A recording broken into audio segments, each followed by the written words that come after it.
programming for this special live sports presentation. This is Sports Radio 96.7, and this is high school football at its very best. And it is Archer, picks it up, he's heading for the end zone! Will he get it? What is a championship? Forget it, Andre Coleman takes it into the end zone! Myers back to pass, pump fake, looks, throws, long near side, get a man open! McCoy caught it! Good by 1 yard! The Pharaoh Steelers are your 2019 state champions! It's the game that separates the men from the boys, and it's happening right now. Tonight on Sports Radio 96.7, we feature a PIAA quarterfinal matchup as the Hickory Hornets travel to Armstrong High School to face undefeated Penn, Cambria. Our 2024-25 high school sports broadcasts are brought to you by Bill McCandless Ford in Mercer and Meadville. The Reinhardt's Agency. It's not the insurance they sell, it's the service that makes them better. Mancino's Driving School, where safe driving starts. The Cash Dollar team at Confluence Financial Partners, honoring our past, expanding our future. Two firms united to serve you. Visit us at confluencefp.com. Lock, Stock, and Barrel. Serving giant subs since 1973. Shell Restoration, the area's #1 roofing, siding, windows, and gutter installer. Warner's Homes and Improvements, making dreams come true since 1958. St. Paul's in Greenville, a senior living community. Grove City Area Federal Credit Union, banking but better. Attorney Bill Motor, excellence, experience, and integrity. Mercer County State Bank, community-minded since 1911. Herman's Water, when taste matters. Vay's Pub and Grill, make it special, make it Vay's. Hermitage Rotary Club, if you're struggling with prescription opioids, there is hope. Mailer Insurance, trusted for generations. Minuteman Press and One Stop Mail for all of your printing, marketing, and mailing needs. DK Auto LLC in Grove City, specializing in southern vehicles up to $15,000. The Valvoline Express Care and Car Wash of Grove City is the area's only stay-in-your-car quick lube. We're locally owned and nationally known. Drive in, drive out. It's that easy. The Valvoline Express Care and Car Wash of Grove City. Please thank this great group of sponsors for supporting all of our high school sports broadcasts all season long. Now, it's time to go to the field with our Countdown to Kickoff show with our game announcers, Mark Slazak and Bob Greenberg. And good morning, friends. Good morning, fans, and welcome to Countdown to Kickoff here on Sports Radio 96.7, sportsradio967.com, on the iHeart app, and on the Sports Radio 96.7 Facebook page. I'm Mark Slazak, live with Bob Greenberg, and we are live from Armstrong High School in Kittanning, Pennsylvania, for the PI 3A quarterfinal matchup between Hickory and Penn Cambria. Hickory Hornets are coached by Bill Dungy in year 6. They are 11-1, two-time District 10 champions, 12 times overall. And Penn Cambria, under the direction of Nick Felis, they won their first ever District 6 championship, and they come in with a record of 13-0. They also won their first ever PIAA playoff game a week ago. Time now to welcome in broadcast partner Bob Greenberg. How you doing, Bob? Good morning, Mark Slazak, and good morning, football fans. We have made it to Kittanning here this morning for the PIAA 3A quarterfinal matchup. 17 hours later than we anticipated. Hickory and Penn Cambria expected a kickoff last night at 7 o'clock. Down in Crescent, where Penn Cambria is located, a massive snowstorm. Roads were closed, just was not safe, so the game got postponed. Originally it was 7:30 tonight. After some adjustments, it's now at noon. Everybody's happy, and we're hoping this could be a very, very good football game. No doubt, two quality teams that we will talk about more when we come back, as we'll get set for Hickory and Penn Cambria right here on your home for the state playoffs. Hit Sports Radio 96.7 and Facebook Live. 96.7. 7.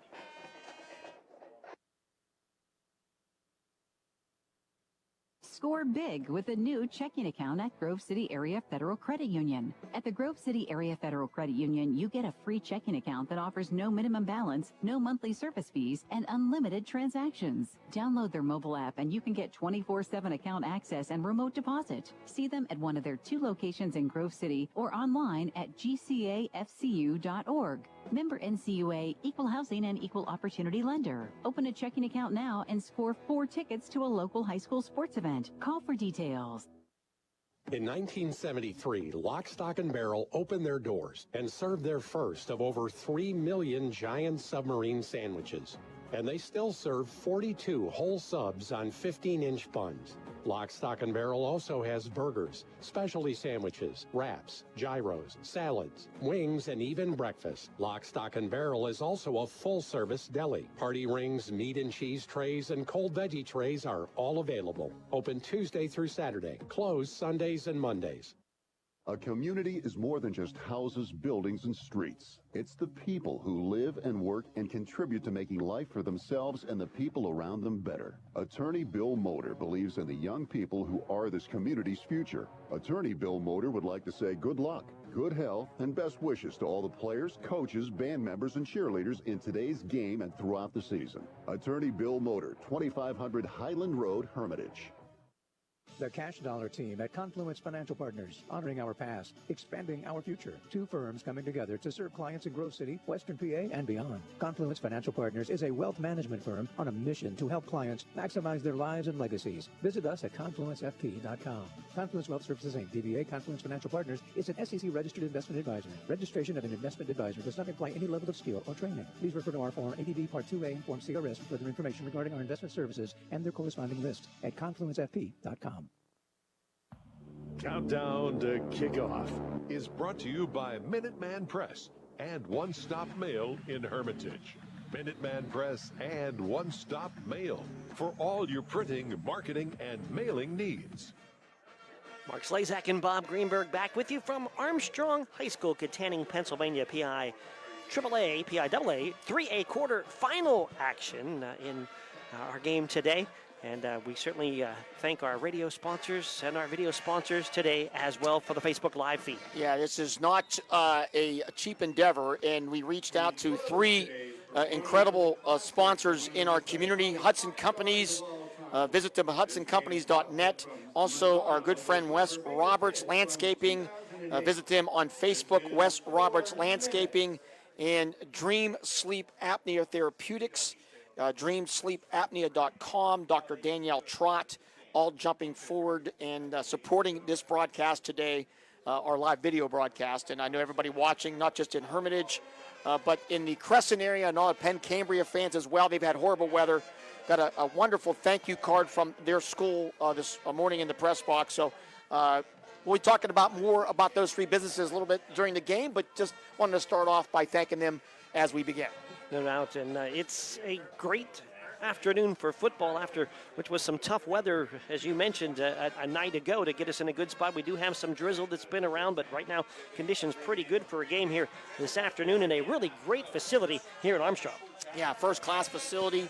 It's about 7 years old.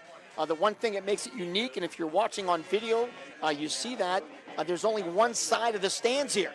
And the home stands seat about 3,000. But, Mark, you can explain why there's no visiting stands. No, it kind of drops off a cliff on the far side. And then they said a couple of weeks ago we would have had the most elegant view of the foliage. Not today. It's a little later in the fall for that. But it's still a kind of a cool venue for a game. Hickory gets here with a district championship win against Sharon a week ago. Penn Cambria gets here with a district championship win against Somerset. It's a unique contrast here today. You have Hickory team with all their success. Last year made it to the state semifinal. This is their 10th time in school history making it into the PWA state playoff. And then you got Penn Cambria, who has never been here before. This is as I used to say, the Star Trek experience for Penn Cambria. They have gone where no other team has gone before in their school history. So that will make it interesting. They're very exciting. Their community is very exciting.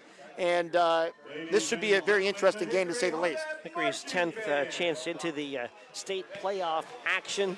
Rallied in the 4th quarter, beat Sharon 37-31. Hickory defense has been good all year, and they were certainly good in that win against the Sharon Tigers. It came down to the very last pass into the end zone after Hickory had scored with just 18 seconds to go in the game. You know, we've done this for a long time, and I said it after the game, I said it the day after, and I'll say it a week later. One of the greatest games I've ever covered, and I know you probably agree with me. Yeah.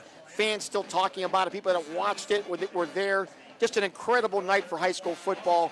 And Hickory, they made the plays when they had to down the stretch. The game-winning touchdown pass to Khalil Houston will be one they'll think about for a long time. Yeah, it was a back-and-forth game. Sharon kicked the field goal, Hickory kicked the field goal, and then it was Hickory, Sharon, just trading touchdowns all the way through before Sharon got 2 in a row, and then Hickory got the last 2.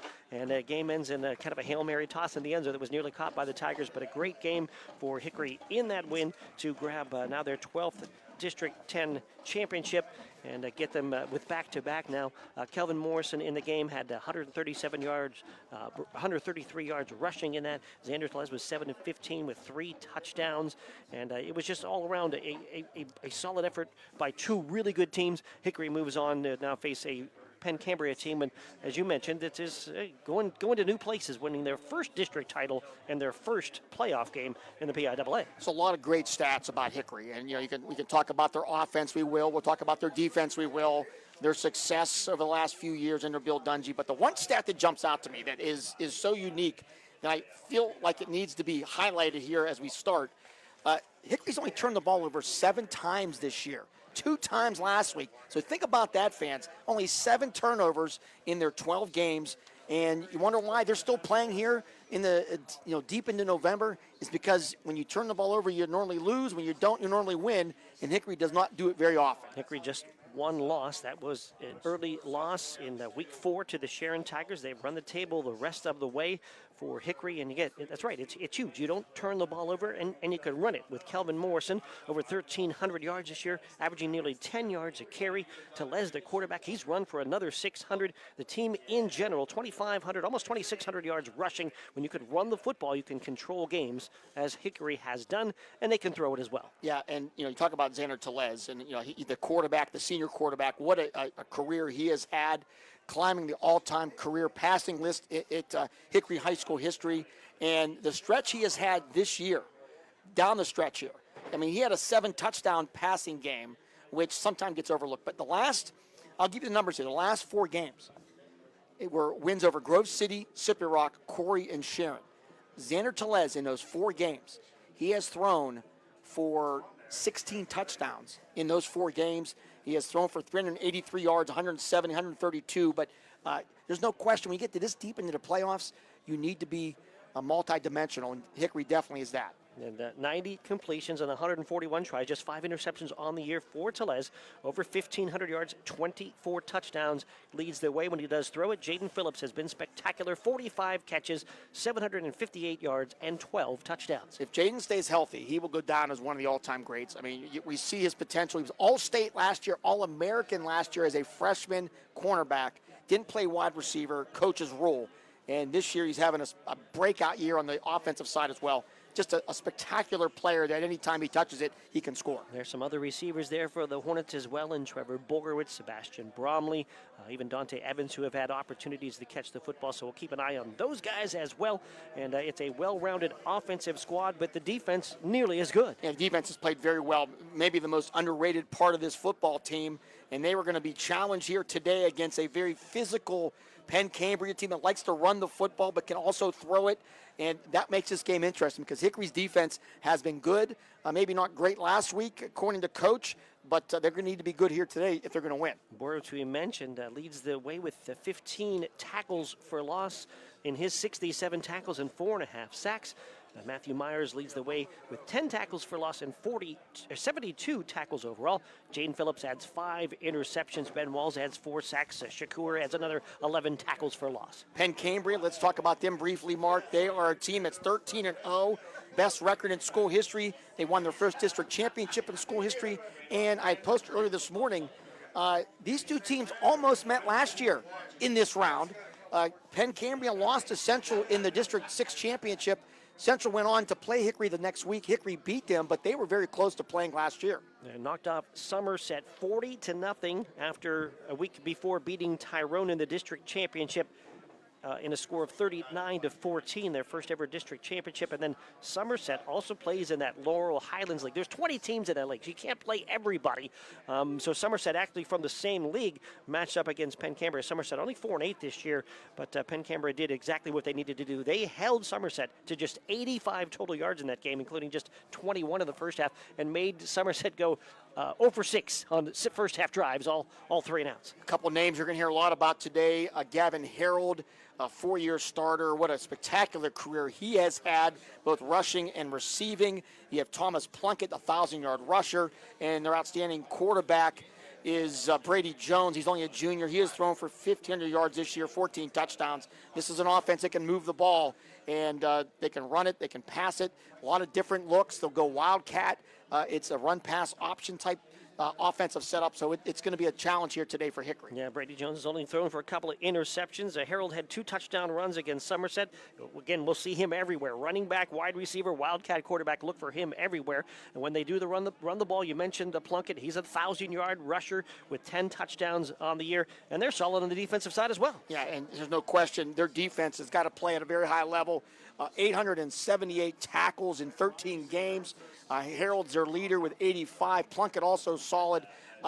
It's going to be interesting because Hickory's strength, one of their strengths is their really big-time speed with 3 or 4 of their players on offense.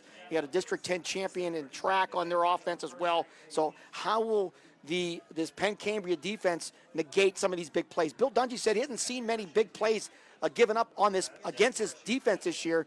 So it does make it very intriguing. When we just look at their numbers, courtesy of Max Preps, and they have 4 guys with double digits tackle for losses. That's a huge number. They are led by guys like Derek Height, who's got 2.5 sacks and 10 tackles for losses. He's also blocked 3 kicks this year. Their leading tackler is Corbin Vinglish with 103 tackles. He has 7 tackles for losses, 3 sacks. And how about Mason Mento as well? 76 tackles, 18 tackles for loss, and 11.5 sacks. So they get it done on the defensive side as well. Per Professor Briggs, the first ever game for Hickory in Armstrong County, not just Armstrong High School, and this is also Penn Cambria's first ever game against a Mercer County area opponent. We'll take a break. When we come back, we will hear from the coaches. Nick Felix on the side of the Penn Cambria Panthers and Bill Dungy from the Hickory Hornets. That's coming up next. It's all part of your countdown to kickoff on your home for the state playoffs. It's Sports Radio 96.7 and on Facebook Live.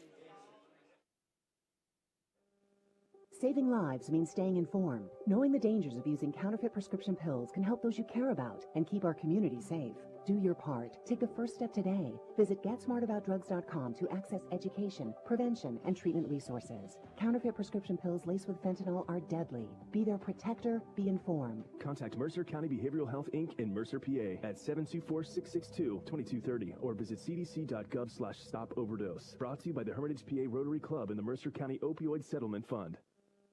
We wish you were dining with us. We wish you were dining with us. We wish you were dining with us. 'Cause the good stuff's right here. Celebrate the Holla Vase at Vase Pub and Grill. Check out Vase Christmas Bar and holiday drink features. Reservations are now accepted in the bar. Vase Pub and Grill, 3176 East State Street, next to FNB in Hermitage. Open Tuesday through Saturday at 11 a.m. This is XYZ Insurance. How can I help? I have a question about my home policy. Okay, question about phone policy. Home policy. Okay, gnome policy. HOME, home. Technology is great, but sometimes it's better to talk with a real person. With Erie Insurance, you have a caring, independent agent who's with you from beginning to end. Your local Erie agent is Mailer Insurance. Get a quote today at mailerinsurance.com. Mailer Insurance, a Reinhardt's agency affiliate. Go to erieinsurance.com for company licensure and product details.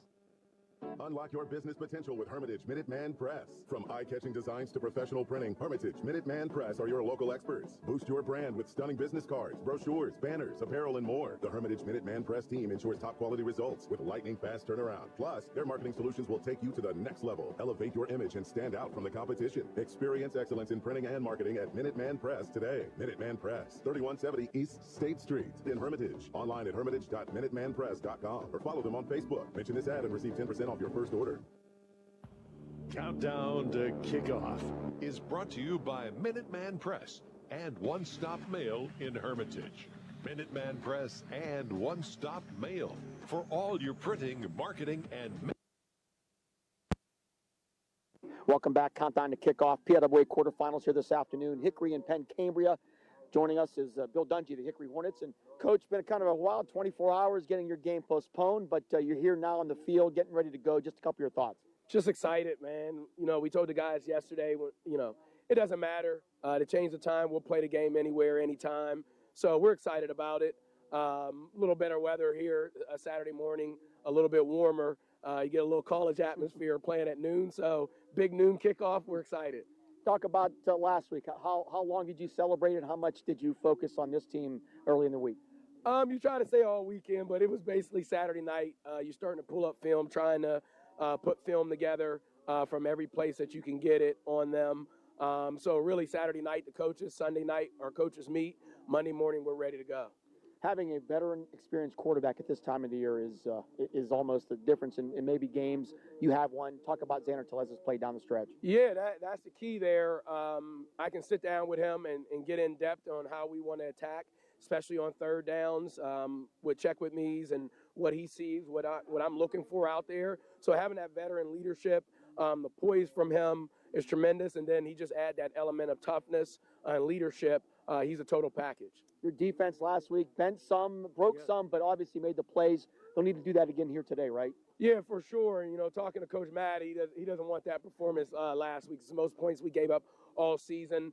And a lot of those drives were aided by penalties. When you give good teams great field position or second chances when you're off the field, we can't do that today. This is a powerful team. They remind me of the Tigers in a sense that they're very strong and they're disciplined on their offensive line with good backs. Not as explosive, I would say, as the Tigers, but that's kind of the worry. You know, they have the ability to go 4-3, 4-3, 6, and keep our offense off the field. So it's going to be imperative that we play strong defense and we kind of make up for that performance last week. They're 13-0. This is their best season in school history for a reason.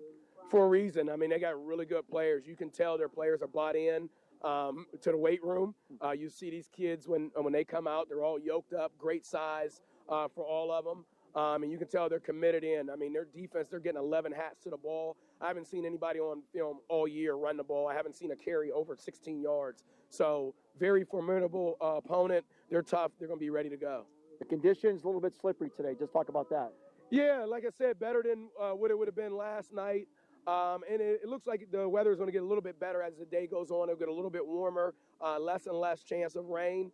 Hey, but it's playoff football in Western PA, and that's why we always say you got to be able to run the football and stop the run this time of year because the weather is probably going to dictate that you have to pound the rock. Obviously, turnovers will be maybe the big key here today. For sure. Last week, we turned it over twice. Wasn't happy with that.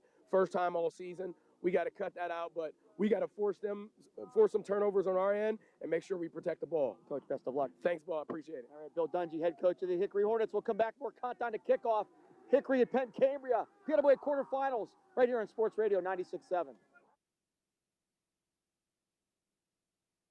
With Herman's Water, your go-to bottled water choice in the Valley since 1908. Herman's premium spring water is sourced from nature's purest springs, delivering a crisp taste that quenches your thirst. Say goodbye to dehydration and hello to hydration. Visit hermanswater.com to order your supply today that can deliver to your home or office for free. Ask about our new customer offer of 1 month free rental and 2 free bottles. Herman's Water, when taste matters. Hello, Shell Restoration. May I help you? Hello? Oh, I was waiting for the beep, or the part that tells me what button to press. Nope, I'm a real person. Great. I've been leaving messages all day to try and compare prices on my roof. Well, we can have one of our project managers call you to set up an appointment within an hour and be at your house for an estimate within 24 hours. Wow, that's service. Well, that's what we specialize in. Shell Restoration, the area's #1 roofing, siding, windows, and gutter installer. Call today for a free estimate, 800-663-8103, or look for @Shell Restoration on Facebook. Countdown to Kickoff is brought to you by Minuteman Press and One Stop Mail in Hermitage.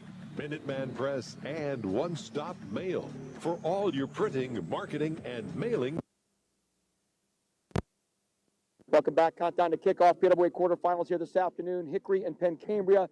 Joining us now is Nick Felix of the Penn Cambria Panthers. And Coach, first off, congratulations. It's been a wonderful year for your program. Just talk about what makes you most proud. Appreciate it. Thank you. What makes me most proud is our coaching staff and our kids. Their work ethic, second to none. This started back in January, 6:30 in the morning, getting up early, putting the time in the weight room. So to see them, have success like this and to see the fruits of their labor come to fruition, it's special. But, we're not done yet. This group loves each other. There's a lot of love in that locker room. There's a lot of intensity, a lot of pride, a lot of grit. So they want to keep this thing going, and they want to play for our community. Our community support has been second to none, and we're thankful for that, and we want to make them proud today. What's the Penn Cambria game plan? What's the style you want to see here today? Obviously, in games like this, you got to be able to run the football, and you got to stop the run. Those are two things. Both teams have big physical offensive lines and defensive lines. Both teams are physical, so we want to be able to establish a run. We want to also be able to stop the run. But the turnover battle, something we talked about all week. Team's got to take care of the football and field position. Those three things. You've been around the game for a long time. What makes your team special? Just the love they have for each other, the work ethic, the grit, the determination. They love the process. They love practice. They love to be around each other. So this is a special group, and we don't want this thing to end. We're going to play our best today. A couple thoughts about your opponent here this afternoon. Great program. Coach does a great job. They traditionally been here before, and they got a lot of skilled guys. They're big up front, so it's going to be a great game for us. What's the key today for Penn Cambria to win? The key, like I said, we got to run the ball and stop the run. I think it comes down to that. We got to protect the football. Coach, best of luck. Thank you. Appreciate it. Right. There you go, Nick Felix, head coach of Penn Cambria. We'll come back. Minuteman Press starting lineups and the kickoff. It is Hickory, Penn Cambria state quarterfinals right here on Sports Radio 96.7. 19. He bought Xanax off of social media. It was laced with fentanyl, and he never woke up. We're in the midst of a fentanyl crisis. We're seeing substances, marijuana, cocaine, Xanax pressed with fentanyl. Fentanyl is extremely potent. One pill pressed with fentanyl is enough to kill you. Contact Mercer County Behavioral Health, Inc. in Mercer, PA at 724-662-2230. Brought to you by the Hermitage PA Rotary Club and the Mercer County Opioid Settlement Fund. Join hundreds of runners and walkers on Thursday, November 28th to participate in the 37th annual Gobble Wobble. Thanksgiving morning 5K tradition brings together friends, families, and well-behaved dogs to enjoy a little exercise, fresh air, and friendly competition beginning at 9:30 in Beale Park. Registration is just $10 if you sign up before midnight on November 26th. This year's main event sponsors are Joy Baking Group and the Shenango Valley Foundation. All proceeds benefit the mission of Shenango River Watchers. For more information, visit ShenangoRiverWatchers.org. The Cash Dollar team at Confluence Financial Partners, honoring our past, expanding our future. Two firms coming together to serve clients in Grove City, Western PA, and beyond. Confluence Financial Partners is a wealth management firm on a mission to help clients maximize their lives and legacies. Visit us at confluencefp.com. Confluence Wealth Services, Inc., DBA Confluence Financial Partners is an SEC registered investment advisor. Registration of an investment advisor does not imply any level of skill or training. Please refer to our Form ADV Part 2A and Form CRS for further information regarding our investment services and their corresponding risks at confluencefp.com. In 1973, Lock, Stock, and Barrel opened their doors and served their first of over 3 million giant submarine sandwiches. And they still serve 42 whole subs on 15-inch buns. Lock, Stock, and Barrel also has burgers, specialty sandwiches, wraps, gyros, salads, wings, and even breakfast. Lock, Stock, and Barrel is also a full-service deli. Party rings, meat and cheese trays, and cold veggie trays are all available. Open Tuesday through Saturday. Closed Sundays and Mondays. The first quarter is brought to you by the Grove City Area Federal Credit Union. Banking, but better. Back here, Armstrong High School for the PIAA 3A quarterfinals. Hickory taking on Penn Cambria. As we get set, it's time for the starting lineups. Today's starting lineups are being brought to you by Minutemen Press and One Stop Mail in Hermitage. Minutemen Press and One Stop Mail for all of your printing, marketing, and mailing needs. Follow them on Facebook. Coin toss going on right now, so let's we'll go and give the Hickory offense. Hickory offense looks like this. At quarterback is Xander Telez. The running back is Kelvin Morrison. The H-back is Trevor Borowitz. The tight end, Dante Evans. The X-receiver, Sebastian Bromley. The Z-receiver, Jaden Phillips. The tackles are Michael Risfe and Spencer Lee. The guards are Adam Tawney and Ben Walls. The center, Luke Lewis. We'll give you the offense for Penn Cambria as well, as they will take the ball first and winning the opening coin toss. Brady Thomas, the quarterback, Thomas Plunkett, and Mason Mento will be the backs. Gavin Harold a little bit everywhere. First seed All-State, wide receiver, running back, and Wildcat quarterback. Derek Height, Marcus Eckenrud as well. Blake Nadolski, also Preston Faribaugh, Matthew Eckenrud, Logan Price, Brock Friedak, and Dane Somerville. In time to honor America with the national anthem.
Hickory High School band under Andrew Gary with the national anthem. Rest of our starting lineups that go through that offensive line again here for Penn, Cambria, Preston Faribaugh, Matthew Eckenrode, Logan Price, Brock Friedak, and Dane Somerville.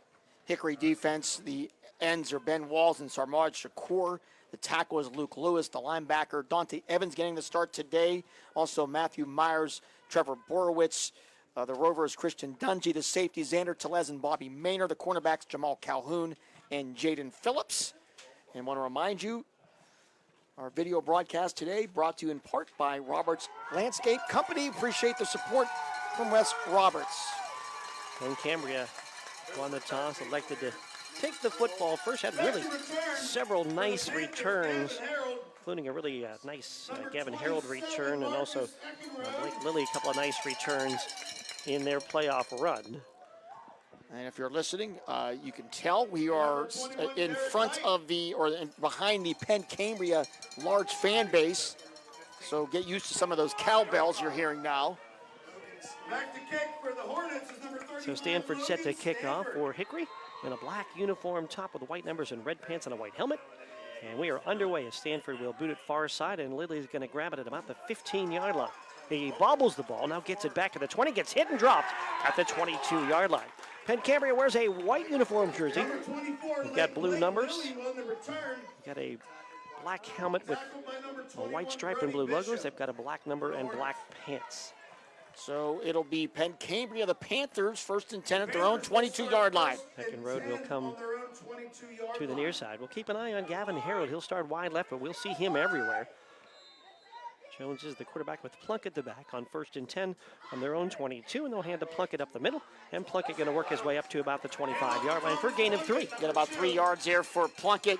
In on the tackle is big Luke Lewis, the 310-pound junior.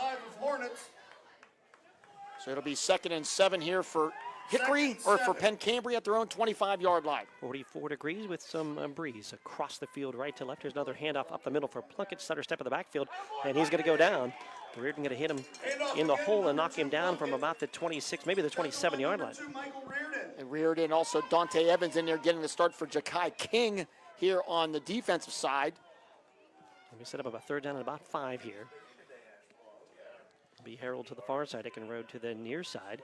Fake handoff, quick throw, far side, caught by Harold, gets hit, but breaks a tackle, and has got a 1st down down the sideline, and is across the 35, out to the 37. Little wide receiver screen, and he got the first man to miss, and picked up the 1st down. Yeah, it was really showing out Harold's athletic ability in that play. Makes the first man miss, picks up 12 yards, and a big 1st down here on the opening drive of the game here for Penn Cambria. 920 yards receiving on the year for Harold. Sets up a 1st down and 10. 2 backs to the right, and a direct snap this time, and a run going to come to the near side. And that's Harold who took it in a Wildcat, and Harold will run it across the 40 out to about the 43. So Harold All-State a year ago, very active defensively, also does a great job as a wideout, as a running back, and a Wildcat quarterback. We'll see him everywhere. Yeah, Nick Felix, what a story he has been. the Penn Cambria grad, came back to take over the program now I think 6 years ago and having their best season ever. 2nd and 5 from their own 43. Harold comes in motion now back to the right and a handoff up the middle, and it's Plunkett the back, and Plunkett going to get hit as he crosses the 50-yard line into Hickory territory at about the 49.5. It'll be 3rd and short. And you look at some of the, if you're watching on film, some of the big offensive linemen. You got Somerville at 6'2", 270, number 65. You also have Farbot, a 4-year starter at 240. And there's no question these guys have been in the weight room. They will now split Jones from the quarterback spot out wide left, so it'll be a direct snap to Harold most likely. Timeout. And a timeout going to be taken by Penn Cambria as they face a 3rd down and 1. We'll take a timeout as well. Back with more in a moment. No score. Opening drive for Penn Cambria with 9:45 to go on the first. On your home for the state playoffs, it's Sports Radio 96.7 and Facebook Live. Score big with a new checking account at Grove City Area Federal Credit Union. At the Grove City Area Federal Credit Union, you get a free checking account that offers no minimum balance, no monthly service fees, and unlimited transactions. Download their mobile app and you can get 24/7 account access and remote deposit. See them at one of their 2 locations in Grove City or online at gcafcu.org. Member NCUA, Equal Housing and Equal Opportunity Lender. Open a checking account now and score 4 tickets to a local high school sports event. Call for details. The first quarter is brought to you by the Grove City Area Federal Credit Union. Banking, but better. Harold will take the direct snap up the middle for a first down for Penn Cambria across the 50 and down to the 45-yard line. So, again, out of the Wildcat, another first down run for Gavin Harold. And, you know, we had talked on the way down. That's what makes this Penn Cambria offense unique, because they'll put Harold there at the Wildcat, and you're not really paying attention, but they also keep Jones on the field as well. Mento is now the back with 3 receivers to the right on first down. Here's a fake handoff, and the quarterback Jones, a keeper, a good run across the 40-yard line, and he's down to about the 37. It'll be a gain of about 8 on first down. And we talked, both coaches talked about the battle up front here tonight, or this afternoon, and there's no question early on Penn Cambria, their line having the best of this opening drive. Yeah, Jones has rushed for over 600 yards on this season as well from that quarterback spot. Harold will go wide to the right. Tight end strong to that left side, and it's a handoff, and it's going to be Mento. He's going to hit in the backfield, and he's going backwards. He's not going to get the line of scrimmage, going to lose yards back to the 40-yard line. And Xander Telez was in the backfield there that kind of slowed that whole play up. So Mento will lose 3, and it'll be 3rd down and 5 now for Penn Cambria at the Hickory 40. See Mento, see Plunkett both at the running back spot. Now they'll split. Back and road to wide right on 3rd down and 5. And as a handoff to Mento up the middle, Mento in the hole, but pushes forward. Lean in, push it, and pushes the plow close to the first down marker. Actually going to say knee down low at about the 37. It's going to be 4th down at about 2. So a decision time for Coach Nick Felix. I'm imagining he's not going to even think about not going for it here on 4th and 2 at the Hickory 37-yard line. First really big play of the game. It'll be Harold in the Wildcat. He's going to run right. He's going to stutter. He's going to get a first down as he's inside the 30-yard line with the push. So Harold out of the Wildcat gets the first down run. He's nearly 700 yards rushing on the year as well as nearly 1,000 yards receiving.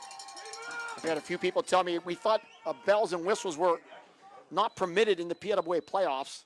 I'm not going to tell all these fans they're not allowed to use those, so. 7 minutes and 40 seconds opening drive here, actually 46, and a timeout called for a moment here. Hickory going to make some changes. Joey Garm coming in, Shakur coming to the bench on the offensive line. Garm 6'5", 365. And play right on that left tackle spot will Garm. Hickory had some beep up front on 1st and 10. Here's a handoff, Plunkett up the middle. He's got a hole left side, and he'll run it across the 25. Opening drive for Penn Cambria continues to roll. They're down to the 25-yard line on a gain of about 5 yards. 5-yard gain on the play. And this will be, let's see, the 12th play of the drive here. And we are closing in on 5 minutes as the Panthers are driving it down the field here against Hickory. 4 wides and a spread set this time, but Harold will be the Wildcat quarterback. He will take the snap, and he will stutter and run up the middle. And the short yardage gain to about the 23-yard line. I think Telez was in there. Harold has thrown the ball out of the Wildcat set 6 times this year. He's completed just one pass. Borowitz also in on that tackle, so it'll be third down now for Penn Cambria at the Hornet 23-yard line. Opening drive here, PWA quarterfinals. No score. Call it 3rd and 3. Harold will be a slot right. Plunkett back in as the back. Shotgun for Jones. Takes the snap. Hands to Plunkett. Left side. Good cut back. He's got a first down and more. He's inside the 20. And he's down near the 15, down near the 13-yard line. We'll see where they mark him, but it's a first down. And the first time we've seen someone in the McCandless Ford Mercer and Meadville red zone on the first down run for Plunkett. Let's mark it at about the 12-yard line. Tell you what, Bill Dungy's compared this offense to Sharon. I think it's almost perfectly described because Plunkett looks like Ike Friday a little bit. And it's very methodical but very effective running game right here in this first quarter. Plunkett still the back here. Fly comes in. Legal substitution, I think, on Hickory. I think. Yeah, Michael Reardon ran off the field very late. So it'll be a 5-yard penalty. They set up a first down. And 5 now from the 7-yard line. 6:11 to go here, first quarter. Now we have a Hickory timeout. Hickory takes timeout with 6:11 to go in the first quarter. We will take timeout as well. No score, but Penn Cambria knocking on the door. Back with more in a moment on your home for the state playoffs, Sports Radio 96.7 and Facebook Live. Unlock your business potential with Hermitage Minuteman Press. From eye-catching designs to professional printing, Hermitage Minuteman Press are your local experts. Boost your brand with stunning business cards, brochures, banners, apparel, and more. The Hermitage Minuteman Press team ensures top-quality results with lightning-fast turnaround. Plus, their marketing solutions will take you to the next level. Elevate your image and stand out from the competition. Experience excellence in printing and marketing at Minuteman Press today. Minuteman Press, 3170 East State Street in Hermitage. Online at hermitage.minutemanpress.com or follow them on Facebook. Mention this ad and receive 10% off your first order. The first quarter is brought to you by the Grove City Area Federal Credit Union. Banking, but better. So Penn Cambria off to the Hickory timeout. First down, 5 to go from the 7-yard line. Opening drive has methodically made their way down the field. Jones, the quarterback, has Plunkett to his left. Harold in motion left side, and it's going to be a pitch pass to Harold. Harold's inside the 5, and the Pio moves, and it's into the end zone. And did they blow it dead? They did blow it dead at about the 3-yard line. So blown dead, no touchdown. Harold kept the legs moving, but was stopped for a moment, and then the Pio moved again. So yeah, mark it at the 3. No question, the officials jumped right in there and ruled forward progress stop. So get about 4 down to the 2. Harold in the Wildcat with backs to each side of him. They can get a first down here. Mentos with the motion. Harold going to run it right side. Harold going to get hit again at the 3 and pushed back. So it'll depend on the spot. And where they put him, the first down marker is inside the 3 at about the 2. Boy, Dante Evans, a big defensive play there. And he didn't get there. They're going to keep him 0 progress. It's going to be third down. Again, 1 yard for a first down, 4 yards for a touchdown. 16th play of the opening drive here of the game for Penn Cambria. Go back with Jones now at quarterback. Plunkett to his left. Mento to his right. Harold goes wide right. And here's a fake handoff, and it's Jones up the middle, and Jones into the end zone for a touchdown. They had a nice fake that time to Mento, and then slipped into the end zone for the 4-yard touchdown run. 16-play drive, 78 yards, 7 minutes and 3 seconds. Brady Jones goes in from 3 yards out, and Penn Cambria have taken a 6-0 lead here. And this is a team that does not kick the football. They go for 2 almost all of the time. So they're lined up for 2. Harold will go wide to the right. It'll be the same set they scored the touchdown on. Jones has scored a lot of conversion points. He is the quarterback. He will take the snap. He will roll to his right, and he is into the end zone for 2. Penn Cambria just 6 of 13 kicking this year, so they go for 2, and they are very successful. That's the 33rd time this year that they have scored on a 2-point conversion, and it is 8-0. Penn Cambria leads. We'll take a break. More in a moment on your home for the state playoffs, Sports Radio 96.7 and Facebook Live. Not just a room, but a sanctuary. At Warner's Homes and Improvements, they believe in taking the time to get it right. That's why they are proud to introduce their bathroom installation service, where done in a day is a thing of the past. Experience the difference of a bathroom designed for you, not the clock. Visit Warner's Homes and Improvements on Route 19 in Mercer or at warnerconstruction.com. Warner's Homes and Improvements, where your bathroom is our masterpiece. Don't rush perfection. The first quarter is brought to you by the Grove City Area Federal Credit Union. Banking, but better. You did mention it before the break there. 16 plays, 78 yards in the touchdown drive, and 7:03. What a start for Penn Cambria. Brady Jones with the 4-yard touchdown run and the 2-point conversion run, and it's 8-0 Penn Cambria. Yeah, that's about as impressive as you're going to get. Sending a big-time message here. And let's see if Hickory can answer. Calhoun and Morrison are the deepest to return for Hickory in the black jerseys with the white numbers. As Jones is set to kick off for Penn Cambria. Hickory also with Phillips and Dungy standing about the 25-yard line. Ball blew off the tee. And we'll do it again. If you look at the flag in the end zone to our right, blowing cut across the field right to left. Pretty brisk. I'd like to say hello to our friends at Bay's Pub and Grill, streaming our broadcast here this afternoon with the audio on. All right. I wouldn't have thanked them if they didn't have the audio on, so there's no point to it. But thank you, Tommy, and the great folks there. As the Jones kickoff, it's short, and it's to the near side, and it's grabbed near side, and out of the bounds. That Borowitz? That was Trevor Borowitz who made the catch, and gets out of bounds at around the 35-yard line. So they purposely kicked it short. Borowitz, who does have a kickoff return for a touchdown, but it was an odd play on an onside kick earlier this year, and he grabbed it and scored in the game against Erie. Nick Felix played quarterback and wide receiver at Lock Haven in his college days, so he obviously knows the game and knows not to kick it deep to Hickory. 3 receivers will go to the right for the Hornets. One to the near side with Morrison. The back, he's to the left of Telez. First down and 10 from the 38-yard line. And Telez will hand to Morrison, and Morrison trying to bounce it outside right side, gets inside the 40, and continues to run out to about the 42-yard line. And see where they mark this. Closer to get them about 4 on the run, so 2nd and 6 here for Hornets. No surprise going to their feature running back, Kelvin Morrison, the sophomore sensation. Over 2,000 career yards already. Big-time potential. 4 wides in the set for Hickory, with Houston the lone receiver to the far side. On 2nd down, Telez, quick throw, near side, caught by Phillips, the 40. He's got room, 45-50, with a move, and he slips down as he gets inside the 50. Oh, he was a cut away from taking it the distance, but it's a first down to the 46. That'll be a pickup of 12 yards. Telez to Phillips, and you called it, Mark. Phillips was 1 cut away from not slipping for a touchdown. 3 receivers near side, 1 to the far side, first down. Telez will hand off up the middle. It's Morrison. Morrison bounces it outside. He's got room 40, and he's down to the 35-yard line on the dive, and that should be enough for another first down. 11 yards there for Kelvin Morrison. And one way to beat Hickory is to keep him off the field.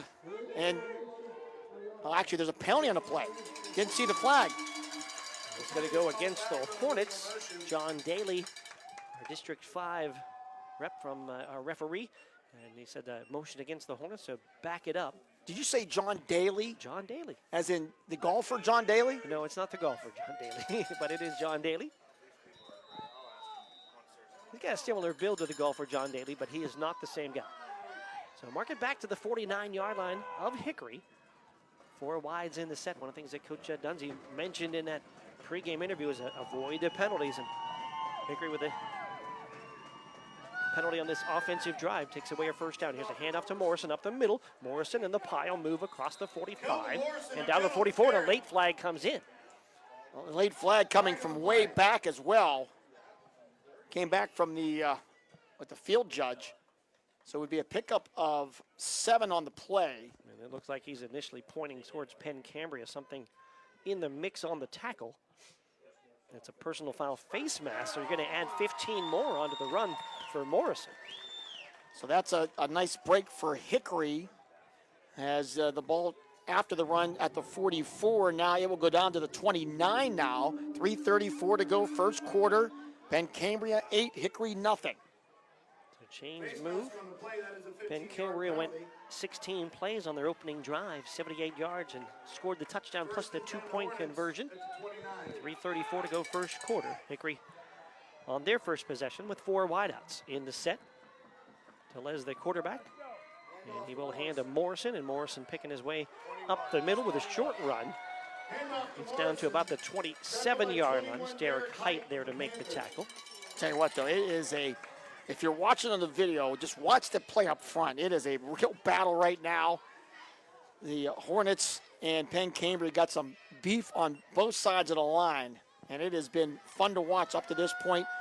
Morrison gets a couple there. It'll be 2nd and 8 for Hickory at the 27 of Penn Cambria. Hickory will have 2 tight ends in this set, with Evans on the right. Now Morris will go slot left, so 3 wides on 2nd down and long. Moving up front for Penn Cambria, as Harold looked like he maybe wanted to blitz, but Hickory taking their time on the play call and now resets with a look to the sideline. And Tellez takes the snap and will hand off to Morrison. He'll bounce it outside 30, a stutter step to the 25, breaks a tackle, still going 20, still on his feet, 15 and down near the 10. Oh, what a run by Kelvin Morrison as he pinballs his way down the sideline for the first down. 16 yards here for Kelvin Morrison, and showing his speed and his power on that run. And a trip inside the McCandless Ford Mercer and Meadville red zone as it's down to the 12-yard line for a first down. Boy, a couple chances for Penn Cambria to knock down Morrison, but able to keep his feet. 3 receivers to the right, 1st and 10 from the 11-yard line. Morrison the back to the right of Tellez. Dante Evans is tight at the left end spot. Now Hickory with a hard count, then a look to the sideline for a reset. Just know they have a play clock in the left end part of the end zone here on this side of the field. It's down to 10. Here's the snap. Tellez, quick throw, right side. Phillips caught it at the 10, breaks outside to the 5, still on his feet. A wiggle and a jiggle, and he dives, and he's going to be so close to the end zone. And it might be a first down. I think it will be the first down. We'll see where they eventually mark him down. They mark the ball to 2. And that's a first. Mark uses the word wiggle and jiggle in the same call. Impressive. And it will be just a little bit short. It looks like it'll be 2nd and 1. 2nd down and 1 for the Hornets. Well, the markers looks like it's just inside the 2-yard line. Hickory's going to go big. Shakur will be a fullback, and they will hand to Morrison, and he's going to get maybe a yard, and maybe he lost a yard. Thomas reset it. Thomas Plunkett with the big hit there, and Morrison had no chance.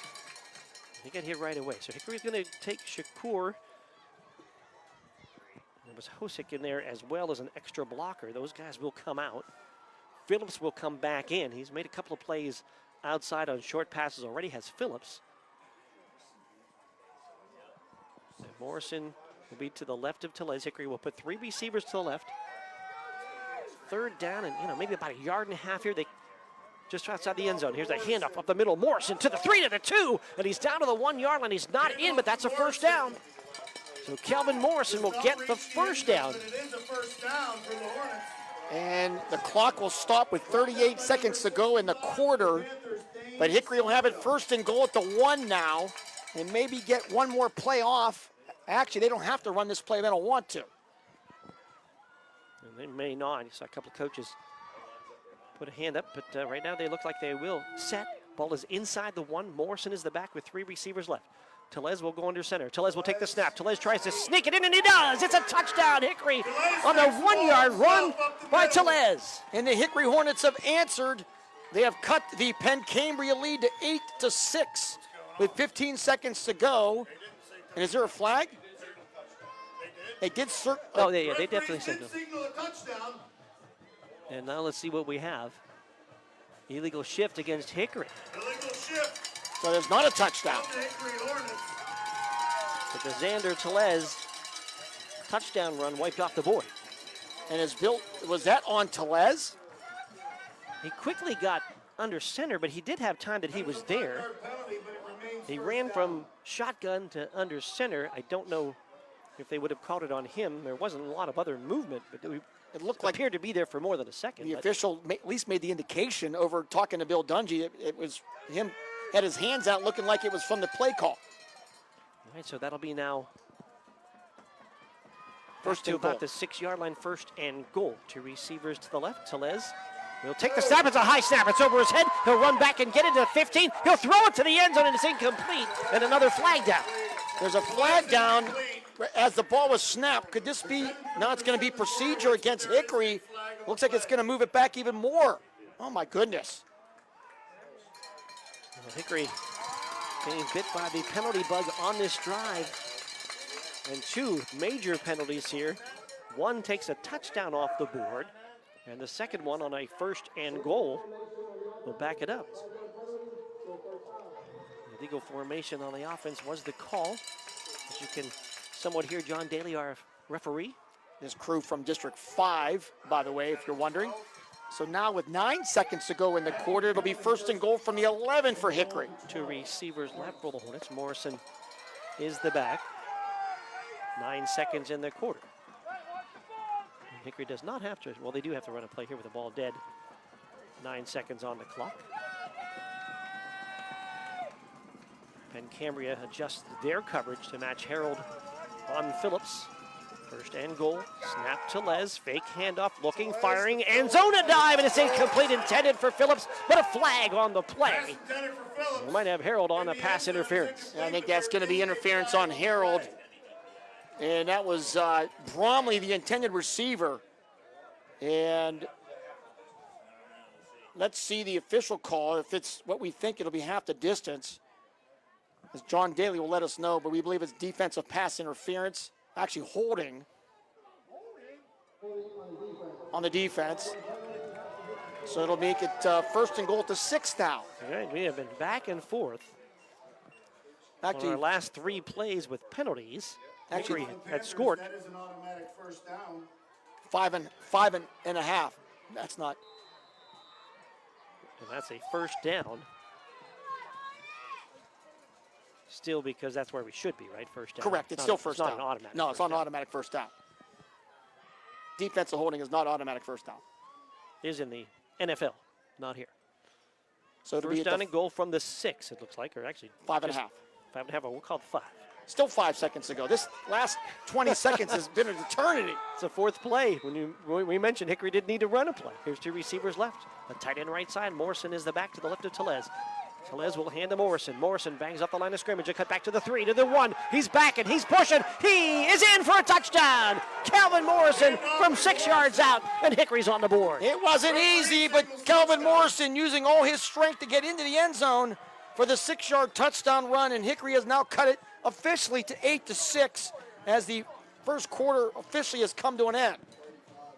And it will officially come to the end after this point try by Stanford at the goal to our left. Stanford to attempt the extra point. Telez will hold. Hosick will snap. Goal left, snap is back, ball is down, kick is up, and that kick is good. So with no time left of the 1st quarter, Hickory has cut into the Penn Cambria lead. It's Penn Cambria 8, it's Hickory 7. Both teams scored on their opening drive. We have more in a moment on your home for the state playoffs. It's Sports Radio 96.7 and Facebook Live. With your score. Home-based services is seeking compassionate individuals who love to help others and who will nurture meaningful relationships with the clients we care for. Parents with school-age children, college students, retirees, or anyone seeking a role that fits around their life will find this opportunity especially rewarding. Visit stpaul's1867.org/join our team to apply for a companion or care partner position with St. Paul's Without Walls home-based services. St. Paul's is an equal opportunity employer. The 1st quarter is brought to you by the Grove City Area Federal Credit Union. Banking, but better. 9 plays, 62 yards in a minute 57 for Hickory. Calvin Morrison with a 6-yard touchdown run. Logan Stanford with a point after, and Hickory's cut into the lead. It's 8-7. The 1st quarter runs out with both teams having 1 possession. 26th touchdown of the year for Calvin Morrison, and Stanford his 59th extra point on 62 attempts. He's been solid, and we're off and running here in this PWA quarterfinal game. What a 1st quarter we have seen. The 1st quarter makes you feel like who gets the ball last. One of those kind of games through a quarter. Both teams with really successful offensive series. Hickory had a couple of penalties on their series offensively, but still able to come back from that and get the touchdown. I've done my handwritten stat sheets forever. Yeah. And I keep a drive chart. And this is the first time I've ever seen this. The first 2 drives from Penn Cambria both start at 12 minutes exactly on the clock. That's pretty amazing. That is pretty amazing. Never seen that before. And got the first one to start the game. Want to remind you, our video sponsors here today includes Hudson Companies, also Wes Roberts Landscaping. Visit them on Facebook, and also Dr. Danielle Trott, Dream Sleep Apnea Therapeutics. Looking for a restful night? Call Danielle. I could have used one, Danielle, Thursday night after that Steeler-Browns game. Did not have a restful night, but dreamsleepapnea.com. I slept like a baby that night. What are you thinking? Harold and Lily are deep at the 15. Stanford set to kick off for Hickory. It's a short kick, high in the air. It's going to bounce and be fielded by Harold at about the 22. And Harold with a run up the middle. And he gets to about the 30, almost the 35. We'll mark him down right at the 34-yard line. And that's where we'll start Penn Cambria's first drive. First and 10. It's a 78-yard, 16-play drive. Yeah, it was impressive. And 14 of those were on the ground. 2 receivers are to the near side. Tight end on the wing right, and Jones will hand off to Plunkett, and Plunkett up the middle, and Plunkett across the 35 and out near the 38-yard line. In this kind of this new age of high school offenses, you know, we've seen so much more passing lately, and on the first drives for both teams, we had 25 plays, 21 of those were on the ground. Second down and 6. Harold to slot left. Here's another run for Plunkett up the middle. Plunkett with a good run, 40, 45, and a first down as he's out to the 48-yard line. 10 yards for Plunkett, the 1,000-yard rusher. He has 37 now on 7 carries here in this football game. Thomas Plunkett, 5'10", 195, a senior. Quickly to the line of scrimmage, Penn and Cambria. Quickly they give it to Plunkett again up the middle, to the 50 to the 45, running over men to the 40-yard line. It's a first down, Penn Cambria. And he dives down near the 39-yard line. It's good for another first down. And that's 13 yards more for Plunkett. And this powerful Penn Cambria rushing team, who came in averaging 241 yards a game, is off to a great start here today. They're ready to go. Here comes Harold in motion. It's a little pitch pass going to the right side. Harold cut back to the 40, 35, to the 30. Sidelines with a cut back to the 20. Still on his feet to the 15. Working his way across the field, and he's inside the 5 before Hickory can finally knock him down. Oh my goodness, what a play by Gavin Harold. He picks up 37 yards. You can see why he was a first-team All-State selection last year. And now the Panthers back inside the McCandless, Ford, Mercer, and Meadville red zone, first and goal at the 2. 2 backs in the set. Mento will move right. It's a hand to Plunkett, and he's going to be hit at the line of scrimmage and pull down. Trevor Borowitz with the play to knock him back at the 4-yard line. Second down at the 5. Yeah, it's a big tackle there as Borowitz beat his man, and then with the big tackle would be a loss of a couple back to the 4. Jones will now split wide as Harold will be the Wildcat quarterback. Mento will go in motion. Harold to the 5, to the 3, still on his feet, and he's into the end zone for a touchdown. Gavin Harold from 4 yards out. Penn Cambria scores. Oh boy, they made it look very easy as Gavin Harold scores from 4 yards out. And Penn Cambria now goes up 14-7 with 10:04 to go in the first half. And a win off left tackle, got kind of stonewalled there for a moment at the stalemate at the line, but he just then bounced it outside and powered it into the end zone for the score. They'll again go for 2. Jones will be the quarterback. 2 sidecars in the set. Mento goes in motion to the right. Jones rolls right, thinks about a throw, now does throw, and it's caught. It's Harold for 2. 2-point conversion pass. Jones to Harold for 2. And Penn Cambria leads Hickory by a score of 16-7. We'll take a break with 10:04 to go here in the second quarter. Penn Cambria 16, Hickory 7. You're home for the state playoff. Sports Radio 96.7 and Facebook Live. With a new checking account at Grove City Area Federal Credit Union. At the Grove City Area Federal Credit Union, you get a free checking account that offers no minimum balance, no monthly service fees, and unlimited transactions. Download their mobile app and you can get 24/7 account access and remote deposit. See them at one of their 2 locations in Grove City or online at gcafcu.org. Member NCUA, Equal Housing and Equal Opportunity Lender. Open a checking account now and score 4 tickets to a local high school sports event. Call for details. The second quarter is brought to you by the Cash Dollar team at Confluence Financial Partners. 2 firms united to serve you. Visit us at confluencefp.com. Gavin Harold with a 4-yard touchdown run, his 32nd touchdown of the year for Penn Cambria. 2-point conversion past Jones to Harold. It's a 16-7 lead. 6-play drive, 66 yards, 1 minute, 56 seconds. Big play was a 37-yard kind of a pitch pass to Harold. Gavin Harold is good as advertised, to say the least. And it is now 16-7 as the 2-point conversions.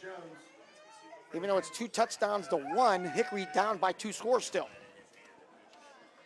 And Jones getting set to kick off. We mentioned earlier, just 13 extra point kick attempts on the year for Penn Cambria. So they are experts at going for 2, and they've converted 2 of them in this game. Jones set to kick it off. A short kick, and it's going to go out of bounds far side. Morrison was the closest to it, as Hickory had moved a couple of their main returners way up the field, but the ball out of bounds far side.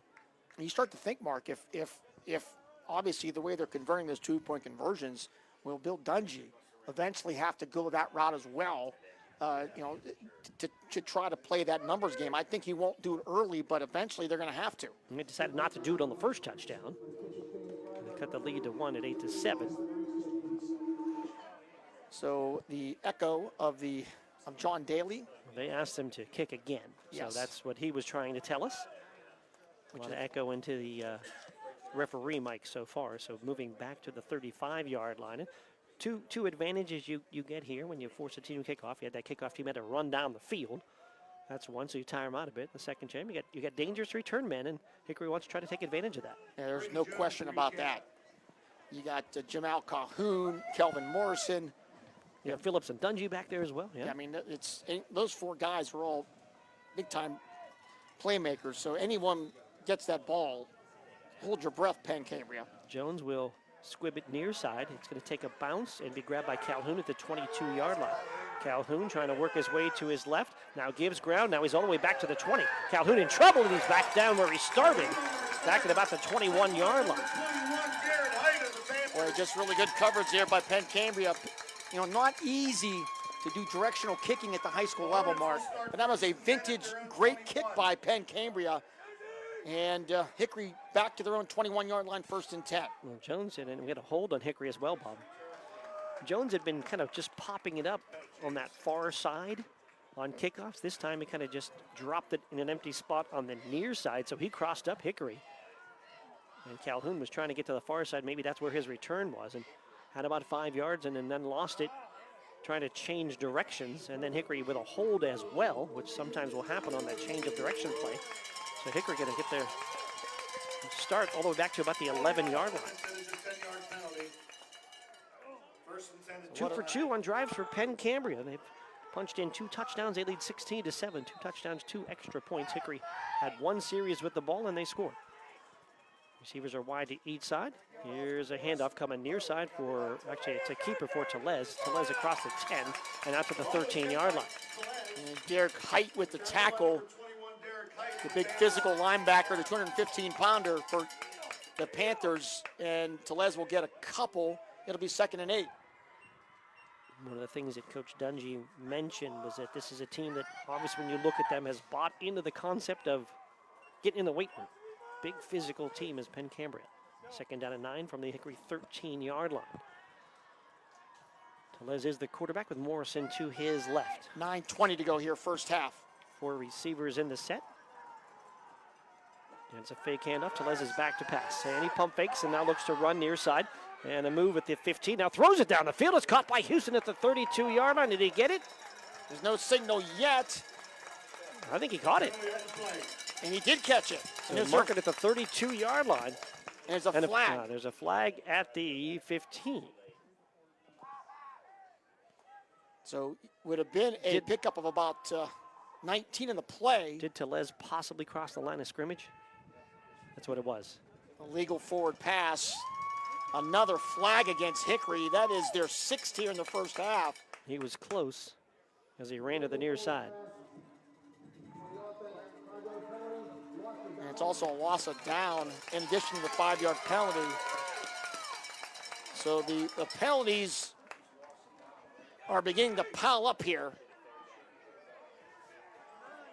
So it'll be 3rd down and down about 13 as the ball back to the 8-yard line. 4 wides in the set. Tellez had pressure that time, tried to scramble out in the last moment. Threw it as he had already crossed the line of scrimmage. Tellez in the shotgun with 4 wides and Morrison to his left. Play clock at 10. Hickory back at the 8-yard line after the mark-off. 4 wides in the set. Slot right is Phillips. Back to pass is Tellez. He's looking. He's pressured. He's in the end zone. He gets away from the sack. He rolls right. He throws it down the field, and it's incomplete at the 30-yard line and over the head of Houston, but really no time for Tellez. Another flag on the other side there, Mark. It's on the Cambria side there as the flags are holding up. Looks like it could be against Penn Cambria. Maybe potentially a hold or illegal contact. We'll see. That's at least the initial signal. Might benefit the Hornets here.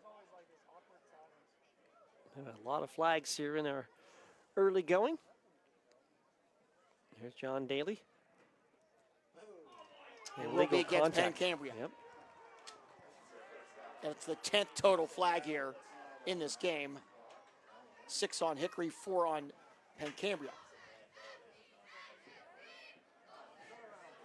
So legal contact. It should still be 3rd down. Yes. But now 3rd down and about 2 here. That's a 10-yard penalty as well, so that's a big break. Call it 3rd and 3 for Hickory on their own 19-yard line. Still with 4 wides in the set. Tellez in the shotgun, Morrison to his left. And Tellez with a straight drop and a blitz coming, and he's looking to run. Trying to get outside. He's across the 20, and he bangs into a man for a 1st down at the 25-yard line. Boy, that's Xander Tellez showing his toughness there. He will pick up 7 yards. The last couple, he put his shoulder and head down to make sure he got it. And a big 1st down for Hickory with 8:50 to go first half. Penn Cambria leading 16-7. Tellez is the opposite of the slide and get out of the way kind of running quarterback. He will hit you when he gets the opportunity. 3 receivers to the right, 1 to the left. 1st down and 10 from their own 25 for Hickory. Penn Cambria shot a couple guys on the blitz, and Tellez read that right away and went with the run. He was able to pick up the 1st down.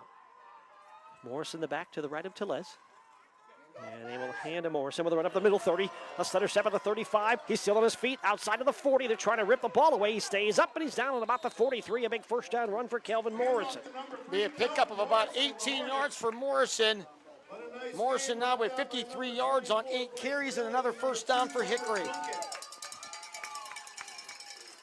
Sun coming out a bit here at Armstrong High School. It is? Yeah, look how bright it got. I'm not sure the sun's coming out. Yeah, it's right here in the thing. Just a bit. It's a peek through. It's good enough, though. Yeah. Beggars can't be choosers at this time. Last 24 hours. I hear you, Mr. Half Empty, right away. I don't see a sun. It's behind us. 1st and 10. Hickory, the 43-yard line. 2 receivers to each side. Tellez takes the snap, fakes a handoff. He'll run it over the left side, and he'll get to the 45-yard line, short gain. Yeah, maybe a yard or 2, and they're going to give him a yard on the run. As the clock continues to wind here, 7:30 to go here first half. The wind beginning to whip up a little bit. Principal Mike Komenos, the game manager, the former Mercer girls basketball coach, was telling me that this was the first time before the game there hasn't been wind up here. Normally it's always so windy on this hill, but the wind's picking up now. 4 receivers in the set for Hickory, 2nd down and 9. trailing 16-7. And here's a handoff. It's Morrison up the middle, and Morrison driving the legs, gets out near the 50-yard line. They're going to mark a knee down at about the 48, but good effort by Morrison. He was contacted at the line of scrimmage, but able to stay low, keep the legs driving. It'll set up third down at about 5. Yeah, it wasn't easy. And Brock Friedak there on the tackle. Yeah, Friedak, the 205-pounder, riding down Morrison here. So here's another big play here, 3rd and 5 for Hickory. Pistol set right now for Tellez, but we'll often see Hickory motion out of that. 3 receivers to left side with Phillips the nearest. Here's a snap to Tellez on a straight drop. Looking, fires, near side. Pass knocked down. Really well done. Getting to the outside to bat it down was Preston Faribault. Had a receiver there in the area. Would have been a kind of a catch and run kind of play. And Hickory's going to send the punt team out. Yeah, Faribault, 4-year starter here in this program. One of the program's all-time best. Making a big defensive play there. And now Hickory will have to punt it away here from their own 48, trailing 16-7. Luke Lewis will stand at the 32 to punt. Gavin Harold is deep to return. The only man back. Lewis takes his time, kicks it away. A spinning kick coming to the near side. Takes a Hickory bounce inside the 30 and continues to roll in Hickory's favor inside the 20. Inside the 15. It's still rolling. It's inside the 10. And finally down by Hickory at about the 8-yard line. Oh, my. Inside the 8, mark at the 7. It may have kept rolling, but I think Hickory was worried that Harold was going to try to pick it up. So they grabbed it. Be a punt of 45 yards. And the question now is, can Hickory's defense make a stop? Penn Cambria has gone 78 and 66 yards on their first 2 drives to score. And so far, they have not stopped them. This will be big for Hickory. It's a pistol set right now to start. Hey, the sun's out, by the way. Jones will move to the right. Here's a handoff. It's Plunkett. Plunkett breaks 1 tackle and then runs into Luke Lewis at around that 8-yard line and will fall down at about the 9. Yeah, just give him a couple there. 5:57 first half. 16-7 Penn Cambria with the football. Hickory will get the second half kickoff. So it would be pretty imperative, I think, at worst case, go down 9 at halftime. Harold will now be the Wildcat quarterback on 2nd and 8 from the 9-yard line. Motion is Mento out of the set. Harold going to get hit in the backfield, but breaks that tackle. And going to get knocked down, though, just close to the 10-yard line for a short gain. But Hickory hit him in the backfield, and that made a difference. Yeah, Michael Reardon made the initial hit, and then Evans cleaned it up. Give him a yard. It'll be 3rd down now. And what about 7 for Penn Cambria? Get Reardon in the starting lineup much, but he gets in there and makes plays. Got a ton of tackles for the Hornets this year. He'll come out. Dungy will come in now 3rd down and long. 3rd and 7 from the 9-yard line. And you always got to watch. Where's number 12? Harold's going to come out wide to the near side. Clock down to 5 minutes ago here, first half. Jones, the quarterback, stands the 5-yard line. Takes the snap and will hand to Plunkett. And Plunkett's up the middle, and Plunkett's going to bang out near the 15-yard line, out to maybe the 16, but he's short of the first down. Coach Felix roll the dice here. Obviously, that's their money play there, and there's no way they're going to go for it. It'd be 4th and about a yard, and it looks like they're going to punt. They're going to run the punt team out on 4th and 1, and the difference there is at their 18-yard line, Hickory's got a player down. Holding the right arm is Hickory's Matthew Myers, their leading tackler. And we'll take a quick break here, Mark. Injury timeout of the action. We'll take the timeout. 16-7, Penn Cambria leading Hickory on your home for the state playoff, Sports Radio 96.7 and Facebook Live. Gosh, honey, what's got you all chef-tastic? You know, it's our kitchen remodel. It's got me all inspired. Oh, are you inspired enough to make dessert? As a matter of fact. Is it chocolate? Oh, it's chocolate. I love you. Get inspiration all your own with a brand new kitchen from Warner's Homes and Improvements. We create new kitchens that dreams are made of. We buy direct from the manufacturers using top quality materials with no shortcuts. The latest in style and functionality for a fair price. Call Warner's today and get inspired. Warner's Homes and Improvements on Route 19 in Mercer or online at warnersconstruction.com. The second quarter is brought to you by the Cash Dollar team at Confluence Financial Partners. 2 firms united to serve you. Visit us at confluencefp.com. Matthew Myers is back off the field under his own power.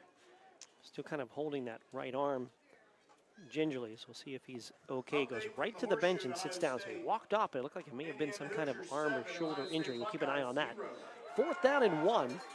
And did Hickory take a timeout? I think they did. Because what happened after the timeout is they came back out with the offense, not the punt team in Penn Cambria. We'll keep it here to let you know about our video sponsors. We want to thank Hudson Companies, building your vision brick by brick. Visit them, hudsoncompanies.net. Score big with your dream backyard. Call Wes Roberts Landscaping today to discuss your 2025 outdoor living space. From sparkling pools to cozy patios, we'll make your dream a reality. Visit wesrobertslandscaping.com or on Facebook at Wes Roberts Landscaping. Struggling to sleep? I was on Thursday night. Dream Sleep Apnea Therapeutics has the solution. Visit dreamsleepapnea.com for a restful night because your dream shouldn't be interrupting by snoring. Visit Dr. Danielle Trott on North Buell Farm Drive in Hermitage or dreamsleepapnea.com. So Coach Felix has changed his mind. They could maybe just trying to make Hickory to jump, maybe. Well, it could be. Maybe they had a lot of confidence in the offense. It'll be a 4th down and 1, but the key is that they're at their own 21-yard line, and Hickory's top tackler Myers being looked at here on the near sideline. Boy, what a gamble if they go for it here. So 4th and 1 at their own 16. Penn Cambria looking to go for it. It'll be Harold in a Wildcat set. And whistles and a flag. Oh, no. There are too many players out there. And it might be too many on the field for Hickory. Oh, my goodness. Yep, Hickory's got 12 out there. 3, 6, 9, 11. 12, there you go. What a disaster for the Hornets. Total disaster for the Hornets. As after the timeout, they come out with 12 men on the field, and they give Penn Cambria a penalty 1st down. Oh, my. On a 4th down and 1 that they looked like they were going to go for at the 21. They'll stay with the Wildcat set with Harold. Plunkett is to his left. Jones will go out wide to the left. What a disaster. Tight ends will motion to the right side, and English and Mento. And they're going to be Harold running to the right side. Nothing there. Bangs it off and now tries to take it up the middle. And they'll get a couple of yards on the carry. So I guess we don't know what Coach Felix would have done there. Maybe he would maybe admit it after the game, but we don't have to know because Hickory mistake handing Penn Cambria a 1st down on a penalty. Nadolski will come wide to the near side. Harold will be a slot near side. Derek Kite now in there as a wing on the left. Harold comes in motion, and it's a drop fumble. The ball's loose. Hickory has it. A missed snap. It snapped to Jones. The ball came free. Hickory's on the football. Penn Cambria is saying it might have been a forward pass. There could be a debate here. They may be saying it was a shuffle pass. I don't think so. They never got a chance to do it. It never got an opportunity to do the shuffle pass or the pitch pass. And they're still talking about it, so just hang on to your hats here. But the initial signal was Hickory ball. Nick Fields is out on the field. And the officials have talked, and now they're saying incomplete. Boy, I understand what they were doing. It looked like there was no separation there. As it looked like a little bit of a collision, the ball came free. I would say at this point, there's no way that was a pass in my book. The way I define that, what a tough break for the Hornets. They would have recovered it at the 20. Instead, it's 2nd down and 10. Nick Phillips on that far side talking to that official right away, knowing what that design, but that play was off. It was a tough snap, and they tried to get the ball. I go by the initial reaction by the official. He signaled fumble, and then they got into a group and then said it was a forward pass. Nick Phillips on the field doing apparently a great job of lobbying to get that play changed. And again, anytime the quarterback is throwing the ball forward in any kind of pitch, it is incomplete. So that element, part of it, they end up losing a couple of yards on the chains. That's not right? No, it's an illegal pass, forward pass, so it should be no loss of yards. They have misspotted it, I believe. I think they've ended up spotting the ball. They ended up spotting the ball where Hickory recovered.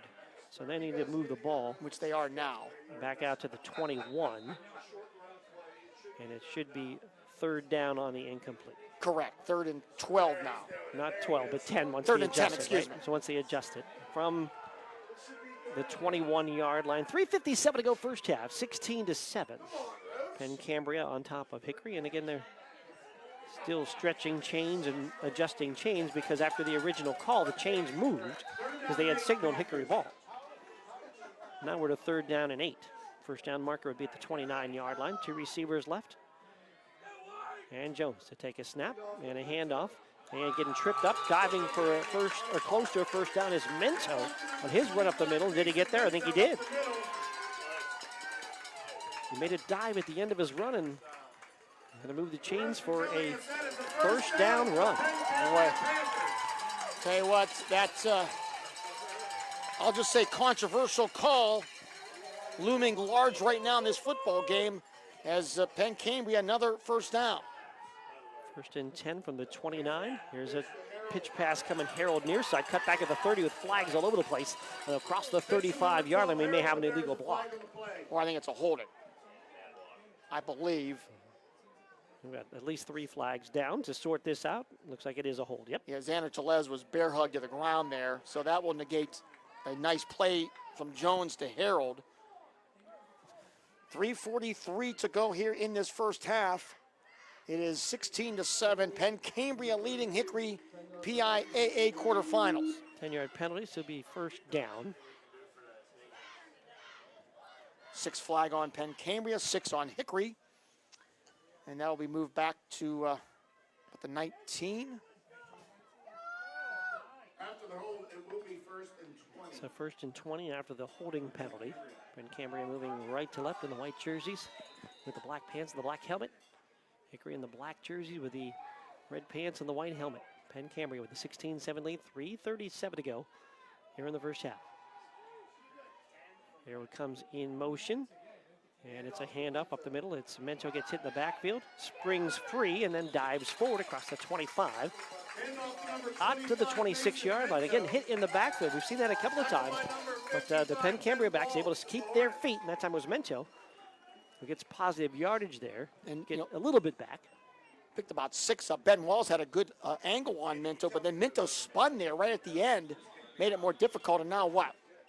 They have an official timeout. I think one of the Hornets lost his mouthpiece, or actually maybe his helmet isn't having a helmet issue. Who is that, Shakur? Yeah, Shakur they're working on. They got it fixed. His helmet wasn't, now he's got to come off now. 3:04 to go here, first half. Shakur will check out. Garm will check in. Officials will start the clock. 3:01 to go in the half. Harold will come to the near side, also to the near side is Eckenrode. 2 tight ends in the set. Jones take the snap. Fake handoff, he'll keep it. Jones up the middle across the 30 and out to about the 33, bringing up a 3rd down. 3rd down and reasonable. About 6. Yeah, Hickory's been here before. There's been nothing reasonable about some of the things that have happened here. Well, reasonable for the offense. Yes. 3rd and reasonable. A couple odd plays here, but here we go. Another big 3rd down. Clock running down to 2:20 and running here to go in this first half. We've gone with Mento a couple of times on runs on 3rd and long. He's in the backfield to the left of Jones. Harold comes in motion behind the set. And it's a handoff to Mento up the middle. He's going to be short of the first down. He gets just to the 35-yard line. Gain of a couple.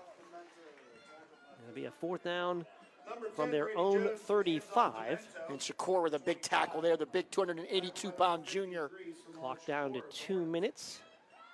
And the punt team coming in. I wonder if Hickory think about using a timeout here. Because they're going to run this clock down 30 more seconds. They have 1 left. They only have 1. So I guess they'd still have about a minute to go, so you may need that timeout. Might be better suited to have it on your offensive side, but I guess if you have 2, probably you might have thought about it. Yeah. That's the biggest problem. They just only have the 1. So Jones is set to punt. He stands at the 23-yard line. Morrison and Phillips, 2 dangerous returners, are back for Hickory. It's a low snap. Jones gets it on a hop, kicks it away, and Morrison doesn't grab it. Phillips doesn't grab it. Now they'll run back, and Phillips will cover it. I think Morrison had touched it all the way back to the 15-yard line before Hickory gets on it. What a disaster. Again, The wind playing a factor there. It's been whipping. You can see the flag there. And it obviously played a factor on receiving that punt. So Hickory would have had the ball at the worst around the 30, but they're now back at their own 15 with 1:15 to go and one timeout. Just, again, good placement by Jones. He put it right between the two returners, a little bit short.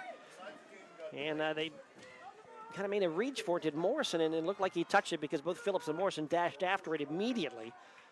And Hickory covers it, but now they're looking at 85 yards in front of them in just a minute 15. Hickory has done well with the 2-minute offense, obviously winning a district championship with it a week ago.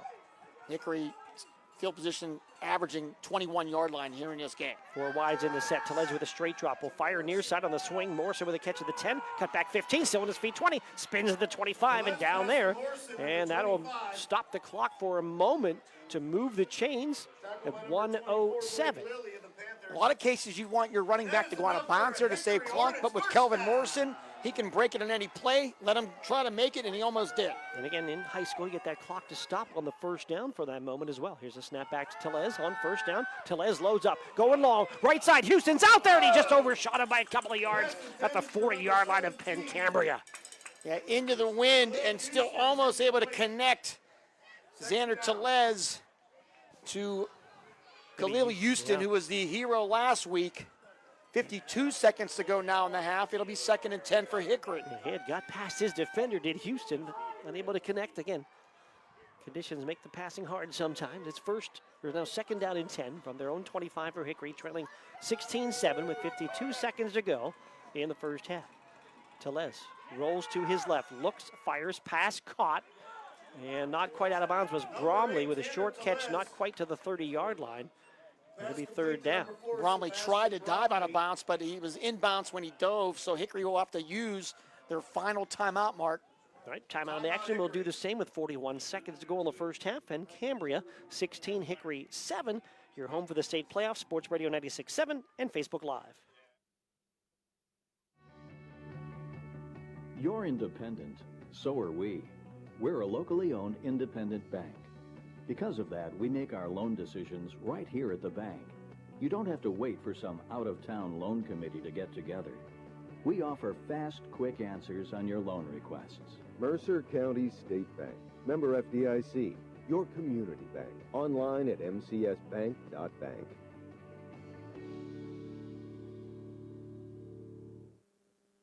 The second quarter is brought to you by the Cash Dollar team at Confluence Financial Partners. 2 firms united to serve you.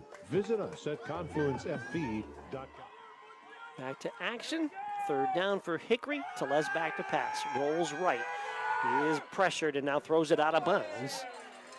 Couldn't find anybody open with 35 seconds to go in the half, and now Hickory looking at a 4th down and 7. And Penn Cambria running this kind of a zone defense here, just kind of spreading out, making it difficult, not a lot of space. And obviously, Xander Tellez doesn't want to try to throw one in there in a tight area. Yeah, they had the pattern they were looking for. If not, it was a throw it out of bounds when he rolled to the right. He rolled right to get away from the pressure, but he also kind of cut the field in half when you do so. And then Tellez didn't have what he wanted. So Hickory now sent to punt it away as Lewis will be back to punt. He'll stand at the 15. Good pressure last time for Penn Cambria. Lewis got a nice kick away. Here's the snap, pressure up the middle, and the kick may have been partially blocked. It spins near side, hits at the 40-yard line, and will roll to about the 42. And finally rolled dead at about the Hickory 44. Lewis took a long time to get the punt off both last time and this time, and good pressure up the middle that time by Penn Cambria. And Hickory had a slow guy coming on late, one of the blockers in the back there, and kind of took some of the rhythm off that play. So a short punt. So Penn Cambria now at the Hickory 44 with 22 seconds to go, and they have 2 timeouts remaining. So opportunity here. They don't have much of a kicking game, so you won't think a field goal might be an option, but this is a dangerous team. Here's Harold in the Wildcat. He'll roll to his right. Looks like he might want to throw it. He does throw it down the field, and it's incomplete. Intended at about the 28-yard line. Height was down there as the intended receiver. Harold had completed just 1 pass this year and had one intercepted. The Wildcat. So 17 seconds to go. Penn Cambria at the Hickory 44-yard line. It is PLWA quarterfinals. Second down and 10, clock stopped at 17. Harold will now go wide left. Plunkett the back end is set. And they will be a quarterback keeper for Jones near side. Jones 40 and out of bounds, inside the 40, short of the first down, but out of bounds to stop the clock at about the 36. Call the 37-yard line. They're out of bounds with 11 seconds. So we picked up about 7 there. So getting close now where they can maybe put 1 or 2 into the end zone if they wanted to. And 2 receivers will go to the right side. Lilly will check in as a slot right. Hickory right now, 102 yards of offense. This high-flying offense been kept in check here this entire first half. Harold will move to the right side as well. So 3 receivers to the right on third down and short. And back to pass Jones, a lot of pressure coming. He is in trouble and he throws the ball away back at the 50-yard line. He threw it, they wanted to set up some kind of screen to Lilly, who's one of their good return men. And Hickory had great pressure on that, basically threw it into the ground as he had given ground all the way back to the 50-yard line. Now just 5 seconds on the clock, and it again, it's fourth down. Yeah, Morrison with the big pressure that time. Also, you had Borowitz on that side. Lilly, he has had some big plays here in these playoffs for Penn Cambria. And yeah, they wanted to get him the ball. Now fourth down, 5 seconds to go, 4th and 3. They're going to clearly go for it. They're going to leave the offense out there with Harold in a Wildcat spot. Jones will go wide left. Harold will take the snap. He will roll right. He's being chased by Morrison. He gets hit and dropped at the 33, but the clock is to 0. So the first half will end with the score, Penn Cambria 16 and Hickory 7. We'll take a break. Halftime activity is coming your way next on your home for the state playoff, Sports Radio 96.7 and Facebook Live. Did you know that Mancino's Driving School can give you your driver's test? That's right. Mancino's Driving School provides an approved Pennsylvania Department of Education certified driving course as well as behind-the-wheel training. Mancino's Driving School offers one-on-one, on-the-road driving lessons 7 days a week with day and evening hours. They use only certified driving instructors that have undergone extensive background investigation. For details or more information on adult training, go online to mancinosdrivingschool.com. Hello, Shell Restoration. May I help you? Hello? Oh, I was waiting for the beep, or the part that tells me what button to press. Nope, I'm a real person. Great. I've been leaving messages all day to try and compare prices on my roof. Well, we can have one of our project managers call you to set up an appointment within an hour and be at your house for an estimate within 24 hours. Wow, that's service. Well, that's what we specialize in. Shell Restoration, the area's #1 roofing, siding, windows, and gutter installer. Call today for a free estimate, 800-663-8103, or look for @Shell Restoration on Facebook. The Cash Dollar team at Confluence Financial Partners, honoring our past, expanding our future. 2 firms coming together to serve clients in Grove City, Western PA, and beyond. Confluence Financial Partners is a wealth management firm on a mission to help clients maximize their lives and legacies. Visit us at confluencefp.com. Confluence Wealth Services Inc., DBA Confluence Financial Partners, is an SEC-registered investment advisor. Registration of an investment advisor does not imply any level of skill or training. Please refer to our Form ADV Part 2A and Form CRS for further information regarding our investment services and their corresponding risks at confluencefp.com. Vay's Pub and Grill is proud to award the October 2024 Mercer County Team of the Month. Vay's is proud to announce that Grove City Boys Cross Country is the October Mercer County Team of the Month. Congratulations to Grove City coach Ben English and his state championship team, as they are the October Vay's Pub and Grill Mercer County Team of the Month. Congratulations to Grove City Boys Cross Country, the October Vay's Team of the Month. For more information, go to vayspubandgrill.com. The drug landscape has changed. Illegal fentanyl has made its way into the drug supply. A synthetic opioid up to 50 times stronger than heroin, up to 100 times stronger than morphine. It only takes the tiniest amount to cause a fatal overdose. Although fentanyl is being mixed into almost every kind of drug, you wouldn't be able to see it, smell it, or taste it. Know the dangers. Contact Mercer County Behavioral Health, Inc. in Mercer, PA at 724-662-2230 or visit cdc.gov/stop-overdose. Brought to you by the Hermitage PA Rotary Club and the Mercer County Opioid Settlement Fund. The halftime show is brought to you by Lock, Stock, and Barrel, serving giant subs to the Shenango Valley since 1973.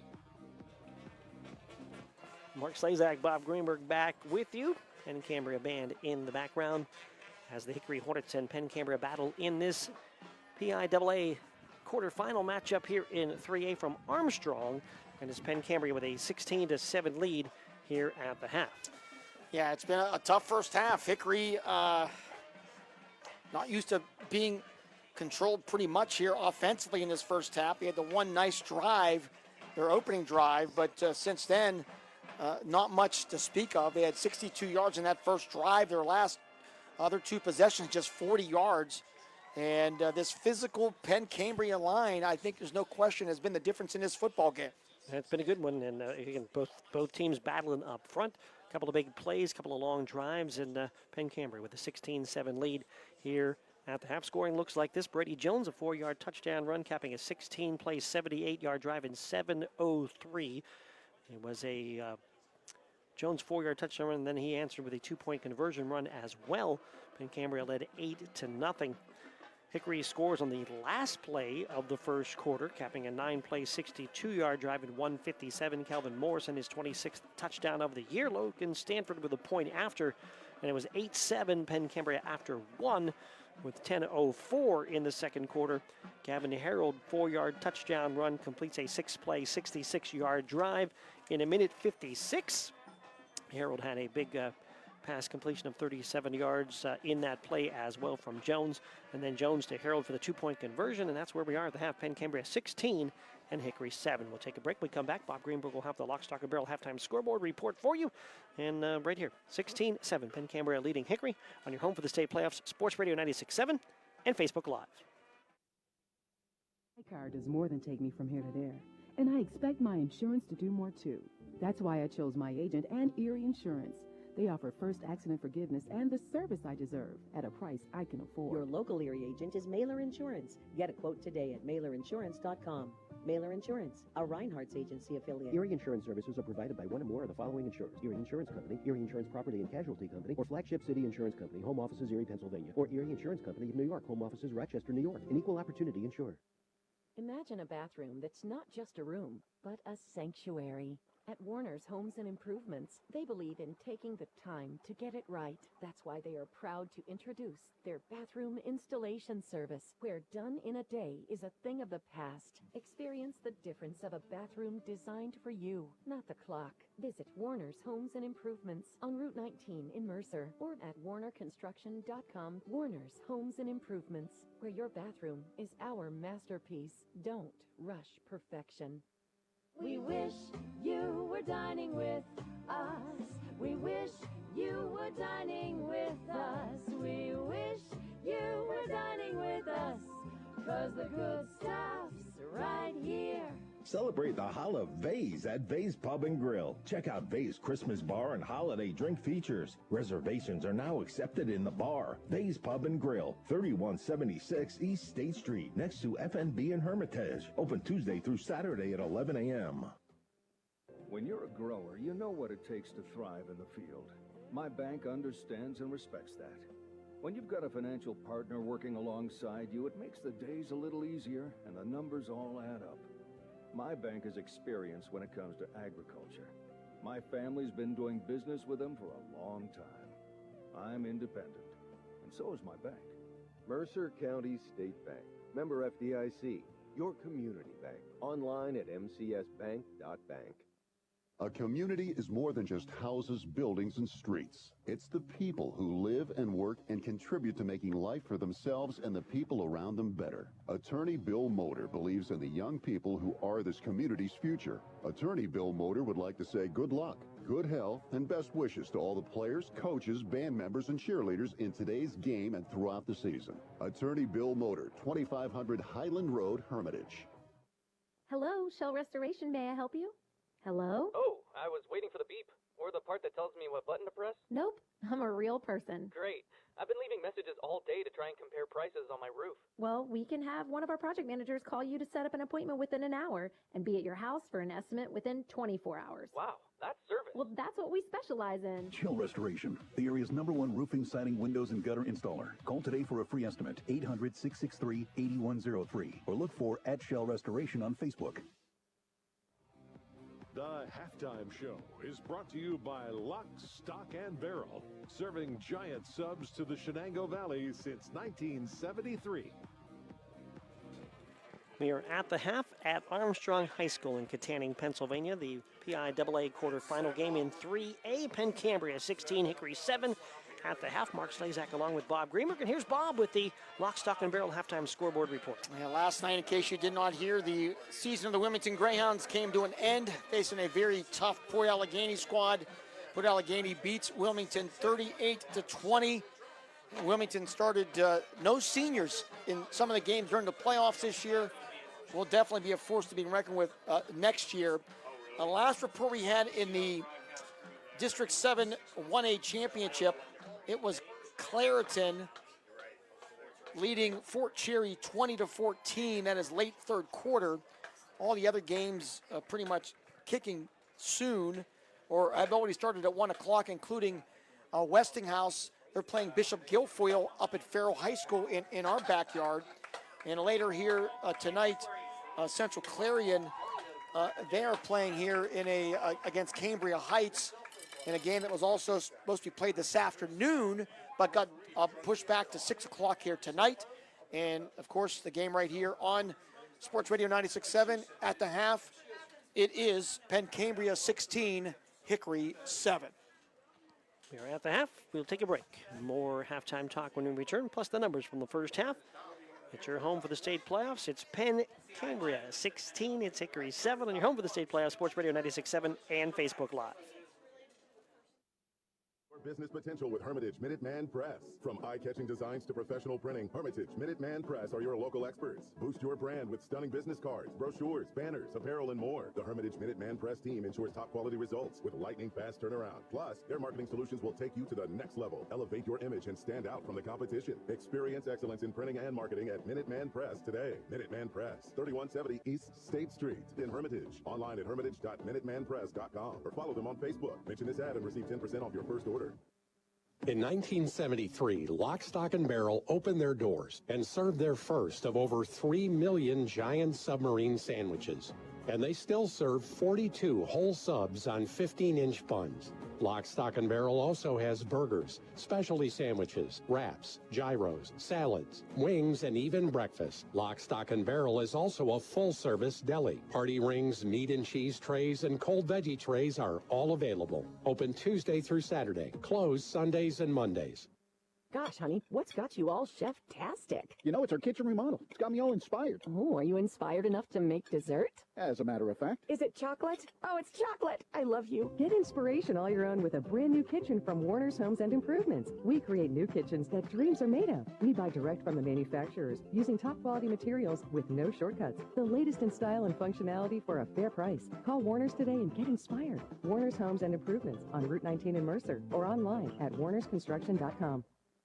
The Cash Dollar team at Confluence Financial Partners, honoring our past, expanding our future. Two firms coming together to serve clients in Grove City, Western PA, and beyond. Confluence Financial Partners is a wealth management firm on a mission to help clients maximize their lives and legacies. Visit us at confluencefp.com. Confluence Wealth Services, Inc., DBA Confluence Financial Partners is an SEC-registered investment advisor. Registration of an investment advisor does not imply any level of skill or training. Please refer to our Form ADV Part 2A and Form CRS for further information regarding our investment services and their corresponding risks at confluencefp.com. The halftime show is brought to you by Lock, Stock, and Barrel, serving giant subs to the Shenango Valley since 1973. We are at the half with the score: Penn Cambria 16, Hickory 7. Mark Slazak with Bob Greenberg. Got Aaron Byro back at the studio. Got Lee Gross running a camera on the Facebook live feed as well. Quick update. Bishop Guilfoyle has taken a 7-0 lead over Westinghouse, won a quarterfinal in the first quarter at Farrell High School. So update there, and here's your halftime stats. Hickory ran 19 plays, 102 yards of offense. and they held the ball for 9 minutes and 42 seconds. Hickory came into this game averaging over 350 yards of offense. They have 102 at half. Kelvin Morrison, 9 carries, 57 yards and a touchdown. He had 1 catch for 10 yards. Tellez was 4 of 7 passing for 35 yards. No touchdowns, no interceptions. Tellez was 3 rushes for 10 yards. Also for the Hornets, Phillips had 2 catches for 21 yards. And Bromley had a catch for 4 yards. Hickory flagged 6 times in the first half. Overall, Hickory 67 yards rushing, 35 yards passing, 19 plays, 102 yards of offense. For Penn Cambria, 35 plays in the first half, 187 yards offense. They held the ball for 14 minutes and 18 seconds. Harold, 8 carries for 35 yards and a touchdown. He had 3 catches for 53 yards. Jones, 5 rushes for 26 yards and a touchdown. He was also 3 of 5 passing for 53 yards. Plunkett, 11 carries for 57 yards. Mento, 5 for 16. Penn Cambria flagged also 6 times in the first half. Overall, Penn Cambria, 29 carries, 134 yards rushing, 35 plays, 187 total yards. So time of possession right now, Penn Cambria has run 16 more plays in Hickory, and they've held the ball for almost 5 more minutes. Take a break, back with the third quarter of action. When we return, we are at the half with the score Penn Cambria 16, Hickory 7 on your home for the state playoff, Sports Radio 96.7 and Facebook Live. St. Paul's Senior Living Community offers home-based services through our Without Walls department and is now welcoming new clients. St. Paul's Without Walls can help you maintain independence in your own home with support. Our compassionate team will personalize a plan of care that meets your needs, whether it's assistance with light housekeeping and transportation or companionship and personal care. St. Paul's Without Walls is here to help. Call St. Paul's Without Walls today at 724-589-4740 for more details about personalized care options. Mailer Insurance is proud to honor the October Mercer County Male and Female Athletes of the Month. Mailers honors West Middlesex golf standout Kate Sowers as the October Female Athlete of the Month. Mailer Insurance also honors Wilmington golf standout Santino Toscano as the October Male Athlete of the Month. Congratulations to West Middlesex's Kate Sowers and Wilmington Santino Toscano as they are the October Mailer Insurance Athletes of the Month. Mailer Insurance, a Reinhardt's Agency Inc. affiliate. Score big with a new checking account at Grove City Area Federal Credit Union. At the Grove City Area Federal Credit Union, you get a free checking account that offers no minimum balance, no monthly service fees, and unlimited transactions. Download their mobile app and you can get 24/7 account access and remote deposit. See them at one of their 2 locations in Grove City or online at gcafcu.org. Member NCUA, Equal Housing and Equal Opportunity Lender. Open a checking account now and score 4 tickets to a local high school sports event. Call for details. Stay refreshed and hydrated with Herman's Water, your go-to bottled water choice in the Valley since 1908. Herman's premium spring water is sourced from nature's purest springs, delivering a crisp taste that quenches your thirst. Say goodbye to dehydration and hello to hydration. Visit hermanswater.com to order your supply today that can deliver to your home or office for free. Ask about our new customer offer of 1 month free rental and 2 free bottles. Herman's Water, when taste matters. There's winter, spring, summer, and then there's football season. Around here, football is more than a sport. It's a way of life. Take in a game. Support our teams. It's the best entertainment in town. Mercer County State Bank. Member FDIC. Your community bank. Online at mcsbank.bank.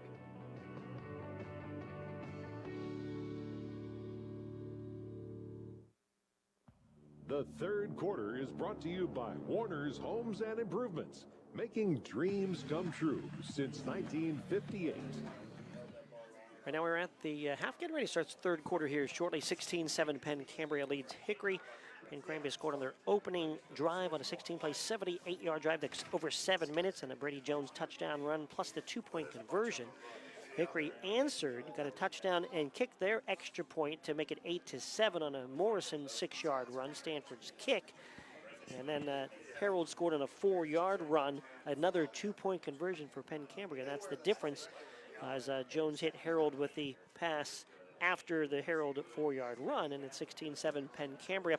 Season for Wilmington ended last night. Brandon Fillion and the squad, what a great year. It's been a few years since they've been in the mix at this time of year, so it's great to see, and we expect them to be in the mix next year. Congratulations to Coach Fillion, just a first-class coach and person, and 2 seniors on the roster. It's amazing. And Aiden Gardner, one of them was hurt the whole year, so that's something that's interesting as well. A fourth quarter, Clareton 20, Fort Cherry 14. That's in the District 7 1A championship. And just so if you're wondering, because I've had a few people asking, I've been told by a district county official that cowbells are apparently now allowed, are permitted. What I'm being told, only balloons and whistles are prohibited for outdoor sports. Okay. So anybody that tells me or is complaining about the cowbells, I mean, if you ask me, I actually enjoy cowbells. I always could use more cowbell. It is what it is. So the fan base here at Penn Cambria are having a great time. Obviously, this is a historic run for them. So yeah, this team's never been in the state playoffs before. They won their first district championship this year, a couple of weeks ago, and their first state playoff game. And they are enjoying it. Big crowd here from Penn Cambria. Most are kind of sitting in front of our broadcast area and really enjoying it. Talking about big crowds, our viewership on our Facebook video has been off the chart today. We appreciate all your support and the support of these 3 incredible businesses. Hudson Companies, visit them at hudsoncompanies.net. Wes Roberts Landscaping, you need a sparkling pool or a cozy patio, give Wes Roberts Landscaping.com a call or visit them on Facebook. And you're struggling to sleep, I may be struggling to sleep with these cowbells through the night, but that's a different story. There's no cowbells at night. Well, I may be dreaming about them. But, okay, I got you. I may need. If you're dreaming, you're sleeping. I may need Dr. Danielle Trott of Dream Sleep Apnea, dreamsleepapnea.com for the sound of a peaceful sleep. Give Dr. Danielle Trott a call. So you do not have the one of those sleep machines with programmed to cowbell for you to go to sleep. I might now. I don't know. I think you're going to add that in. Oh, my goodness. Hickory will get the ball to start the second half. And it almost feels like a must-score opportunity for Hickory. I know it's way early, but just the way this game has gone. Hickory did get right down the field on their opening drive and scored, but they have struggled since then. And they've had some mistakes. Hickory's had some penalties. A mishandled punt. And the kind of a short field ones, too, as Hickory's not done well with their punt game and getting punts off quickly. And you really feel like, and you go back to those 2-point conversions. Normally, those 2-point conversions, teams that do it all the time, they normally can win you games or lose you games. Yeah. And today, so far, they are winning this game for Penn Cambria because normally it would be just a 1-score game. And this is a team that's now converted 34 2-point conversions on the year. Let's just show you. How many did Hickory do? 1. One time. Amazing. Hickory gone for 2, and not gone for 2, has been successful in 2-point conversion. So Calhoun is the deepest of returners. Hickory has Phillips and Morrison at about the 25. Here's the kick. It is short. Far side. Morrison didn't pick it up yet. Ball's loose on the field. Still loose, and finally Hickory dives on it. Oh, my goodness. Back inside the 25. And the issue is Hickory really has not adjusted their kick return game to these short pooch kicks. And they tried. They moved Morrison over there, and the kick just a little bit shorter than they thought, and he just didn't field it on the fly and then couldn't pick it up. So Hickory will take over after avoiding a major disaster at their own 24-yard line. Offense for Hickory is Xander Tellez, the quarterback, Kelvin Morrison, the running back, Trevor Borowitz and Tonte Evans at H-back and tight end. Bromley Phillips at wideouts with Risfe, Tonte, Lewis, Walls, and Lee up front. And this kicking has pretty much neutered this Hickory prolific return game. 2 receivers to the right and a handoff up the middle. It's Calhoun for the first time. He'll try to bounce it to the outside, and he's going to be spun down by Harold at the 24-yard line. Ends up being no gain. Yeah, Calhoun, even with his great speed, trying to get to the outside there, but Harold would have none of it. And again, that's a really good point because that is great speed, and almost all the time when it gets down to that last man on the edge, Calhoun wins the corner, and Harold got the grips on him and pulled him down. So 2nd and 10 now for Hickory at their own 24-yard line. Early third quarter, Hickory trailing here, 16-7. Again, split backs with Calhoun and Harold. And back to pass to Les on a straight drop. Pressure up the middle. Pass over the middle is incomplete. Nearly intercepted, and the flag is down. Along the line of scrimmage. The late flag on the line of scrimmage. Not sure who Xander saw there on that pass attempt. And illegal man downfield against Hickory is the call. I don't know if that's a screen look that Hickory wanted, but that penalty is going to be declined. It'll be 3rd down and 10. So 3rd and 10 now for Hickory. They do not want to go 3 and out here to open up this third quarter. Hickory will go now to 4 wides in the set. Tellez in the shotgun, 3rd and 10. Tellez takes the snap. He has time. He's going long. It's intended for Bromley, and it's incomplete at about the 40-yard line. A little jockeying down the field. That was Eckenrode with the good coverage. Him and Bromley kind of bounced off each other for a moment. And the ball a little bit overthrown into the wind, not easy. And now Hickory will go 3 and out. And will have to punt it away from their own 24-yard line. Lewis will be back to punt. There's been good pressure on the first punt. It looked like they may have gotten a hand on the second punt on pressure up the middle. Lewis taking a couple of long strides before he gets that punt away. 2 returners are deep. Here's the snap and the kick away. And it's going to bounce near midfield and kind of die right there or so at about the 47-yard line. So that's where Penn Cambria will be back out on offense. With Brady Jones at the quarterback spot, Mason Mento and Thomas Plunkett as backs. Gavin Harold will move around everywhere. You'll see Derek White and Corbin Vinglish at tight ends and H-backs. Marcus Eckenrud and Blake Nadolski will be wideouts. Preston Faribaugh, Matthew Eckenrode, Logan Price, Brock Friedak, and Dane Somerville are the offensive line. Hickory has definitely lost the field position battle here early on. Penn Cambria's had much better field position the entire game. There's a handoff up the middle for Plunkett. Going to get hit in the backfield and drop for a loss of a yard. Tellez was the first to put contact on him. Defensively for Hickory, Ben Walls, Sherman Secure, Luke Lewis, Dante Evans, Matthew Myers, Trevor Borowitz, Christian Dungy, Xander Tellez, Bobby Maynard, Jamal Calhoun, and Jaden Phillips. And Myers is back out there after suffering then an injury in the first half. 2nd down and 11 from the 46-yard line. And here's a little pitch pass coming for Harold, hit in the backfield by Borowitz, hit by Walls, and it'll be knocked down for no gain. Hand off to Harold. And that's just some good adjustments here by Matt Schneider, the defensive coordinator here, at least early on. And that play worked a couple times in the first half. Picks up nothing here on 2nd down. It'll be 3rd and 11 now for Penn Cambria. Came with that little pitch pass. 3rd down and 11. From the 46-yard line, Harold will go out wide to the right. Plunkett's the back in the set.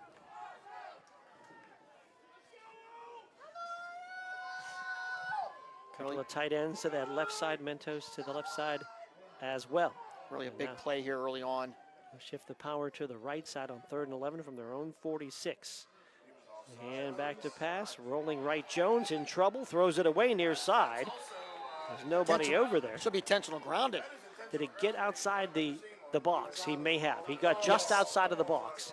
And that's why it was okay, and he threw it past the line of scrimmage. So incomplete, short to being intentional grounding. Also close to Tellez jumping off sides on that play. But it's a 4th down and 11 in a punting situation. And the man in motion almost hit the ball. So that whole play was not good for at least Penn Cambria's side. And they will have to punt it away here for the 2nd time this afternoon with 9:39 to go in this 3rd quarter.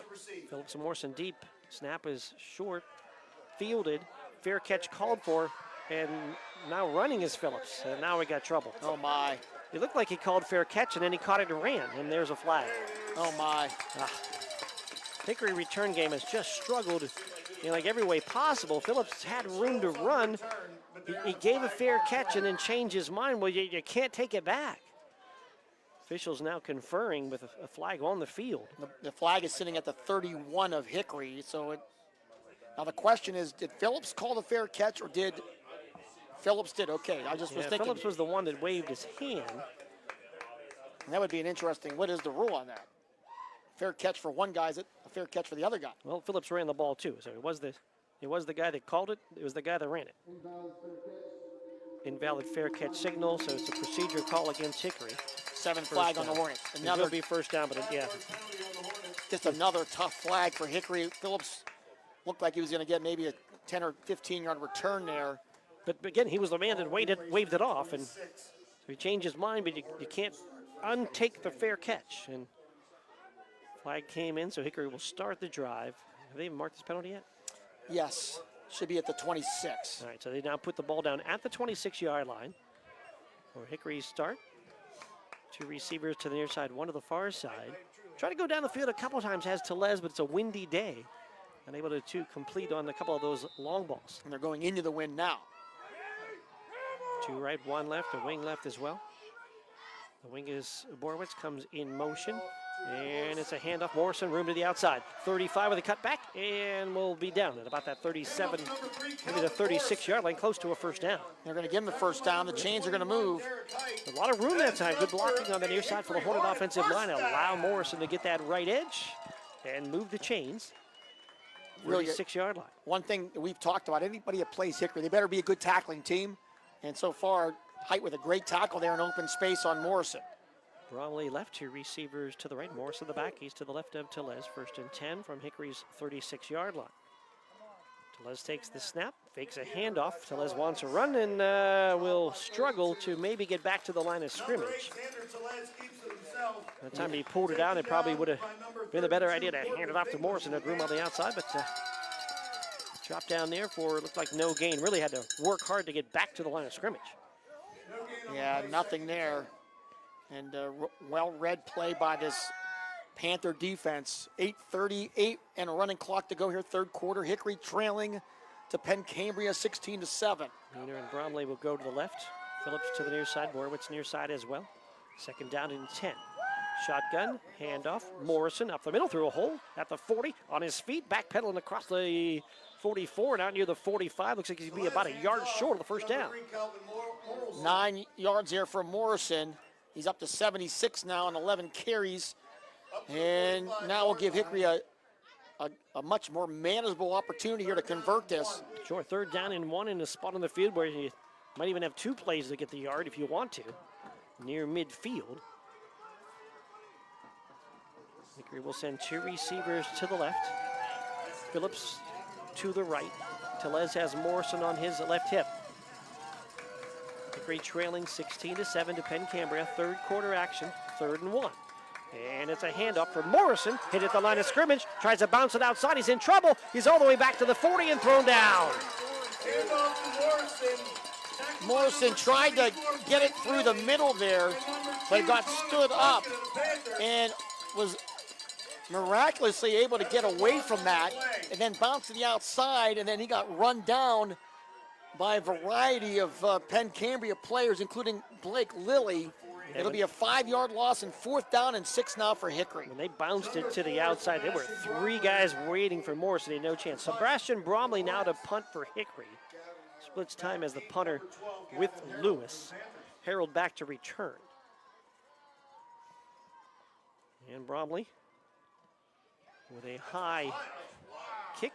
Harold fair catch made at the 25-yard line. So nice kick by Bromley on his first punt attempt, and Penn Cambria will start at the 25-yard line. I'll remind you, our video sponsors here today, the Hudson Companies, Wes Roberts Landscaping, Dream Sleep Apnea Therapeutics. We appreciate their incredible support stepping up to cover our PWA video rights fees. So all you fans from all over the world able to watch today's broadcast. 16-7 Penn Cambria. No one has scored since the 10:04 mark of the 2nd quarter. And it's going to be a handoff up the middle. It's Mento. Mento grabbed around the shoulders, pulled down, short of the 30-yard line. Mark it at the 29. Yeah, Luke Lewis there with the almost decapitated Mento on that big tackle. Combination of head and shoulders on the tackle to knock him down at the 29-yard line. I mean, still able to pick up about 4 yards on the run, though. Yeah, Luke 6'1", 310. Big-time recruit and had a big physical tackle there. 3 receivers to the near side. Jones takes the snap. Going to roll, fire, Harold, catch, 30, and going to be knocked down across the 35, a flag, and they tackled around the head again. I think it's going to be a face mask on Hickory. And that's going to bring down Harold at the 37 with a chance to add some more here on the tackle. We'll see what the call is. It might be a block. There was a blocker out there, too. Actually holding, you're right. It was a head-high tackle, but there was a couple blockers in that area, and it looks like they're marching backwards. So that's a break for Hickory. It is a hold against Penn Cambria. The fans near side all thought the high tackle was going to be the face mask as well. It did look like it could have been, but obviously the officials, not could have been, they definitely have better vision than I do. Oh, yeah. There's no debate about that. And they're closer. So move it back to the 23-yard line on the penalty. 6:11 to go here, third quarter. Hickory trailing 16-7, trying to get to the state semifinals next weekend. Harold will move wide to the near side, works against Phillips. 2 All-Staters battling in this game. Jones has Eckenrode in motion behind him. Fake handoff, fires near side. Harold with a catch and pulled down right away at the 25-yard line. Picks up just 2 yards. Hickory read that one well. That is Harold's 5th reception of the game for 55 yards, but it'll be 3rd and 10 now for the Panthers at their own 25-yard line. Dante Evans got out there to make a play, making a start on the defensive side today. It'll be 3rd down and 10. Jones will have receivers wide to each side. A couple of wings of that right side as well. Jones rolls to that right and looks and runs and gets hit, and he throws, and the pass is incomplete, far side. Pressure by Borowitz made Jones throw it. One hop the pass, far side, incomplete, and a punting situation for Penn Cambria, and Hickory has a chance. Not that they've done well in the return game yet, but a chance to flip field position here. Yeah, Trevor Borowitz, heavy pressure that time at 6'2", 201-pound junior. And Phillips is the only returner going back. He'll stand at the 45. Jones set to kick, and he will, with a lot of pressure, gets the kick just away. Takes a nice Penn Cambria bounce, and is finally picked up. Almost dropped. It is dropped. It's loose, and the ball's going back to Penn Cambria. It is recovered by Hanlon as Jaden Phillips, a little indecision there, and tried to pick it up. Actually, is that Calhoun? It was Phillips, excuse me. And Calhoun tried to recover it, but a big-time turnover by Hickory. Phillips looked like obviously wanted to pick it up, and then as he was doing that, he bobbled it as Penn Cambria was breathing down his neck, and they take over at the Hornet 38-yard line with a huge, huge turnover.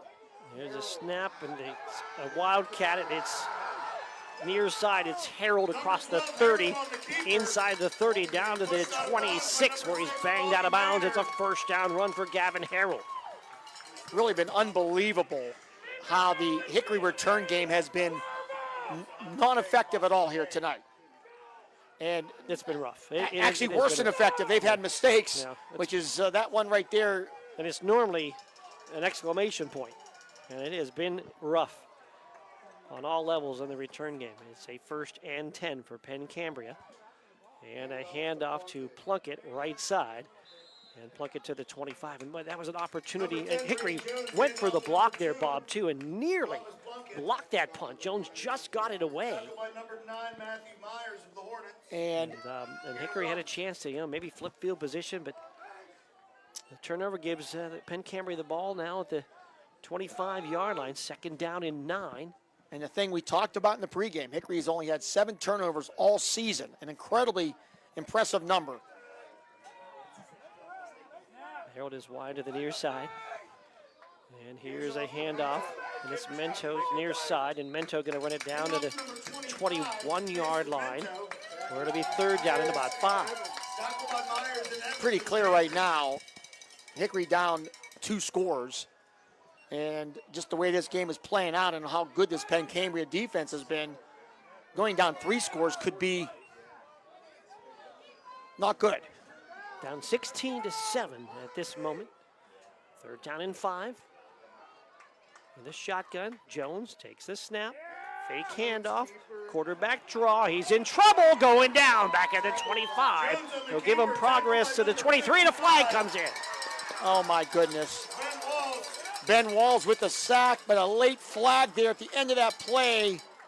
And when it rains, it pours here. It looks like, but let's see what this call is all about. It'll be a loss of about 5 in the play.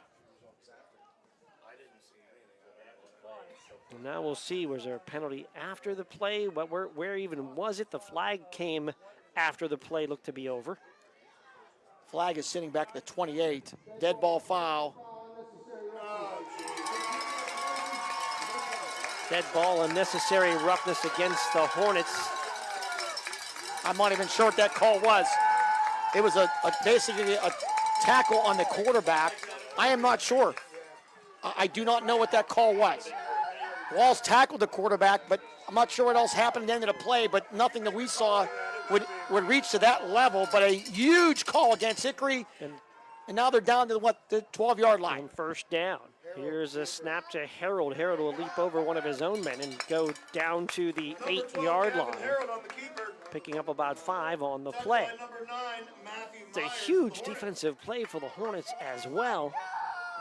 It would have led to I don't even know what the call was. Situation. Again, it's something that obviously we didn't see. The officials saw whether it was something on that pile or piling on afterwards, but unfortunate in 2nd down. We'll call it 7 here. Jones back in at quarterback. Receivers are wide to each side. Jones will keep it up the middle. Jones to the 5, 3, 2, 1, and he's knocked out of the 1. Did not get in, but a 1st down. He had pickup of about 9 yards on the play. It'll be 1st and goal now for Penn Cambria at the Hickory 1-yard line with 2:45 to go here, 3rd quarter. Penn Cambria leading 16-7. Jones goes wide right, the Wildcat quarterback. It'll be Harold. He'll take the snap. He'll run left, and he reaches out. I don't think he does. He gets in. Fell right on the goal line, and the signal for the touchdown on the 1-yard run for Gavin Harold. So Penn Cambria with another touchdown. They go up 22-7 now. With 2:34 to go in this 3rd quarter, they will go for 2 here. And this would be a big stop for Hickory, because right now they're down 15, would be 2 scores. If they make this, it goes to 17, 3 scores. So this is a must stop for the Hornets. Penn Cambria is 2 of 2, going for conversions. Split 2 receivers to the right, 1 to the left. Jones. Have Harold in motion. Jones rolls right. Jones looks to run. Jones is in for 2. 2-point conversion on the run for Brady Jones. So Penn Cambria with their 3rd touchdown, 3rd 2-point conversion. It is now 24-7 with 2:34 to go in the 3rd.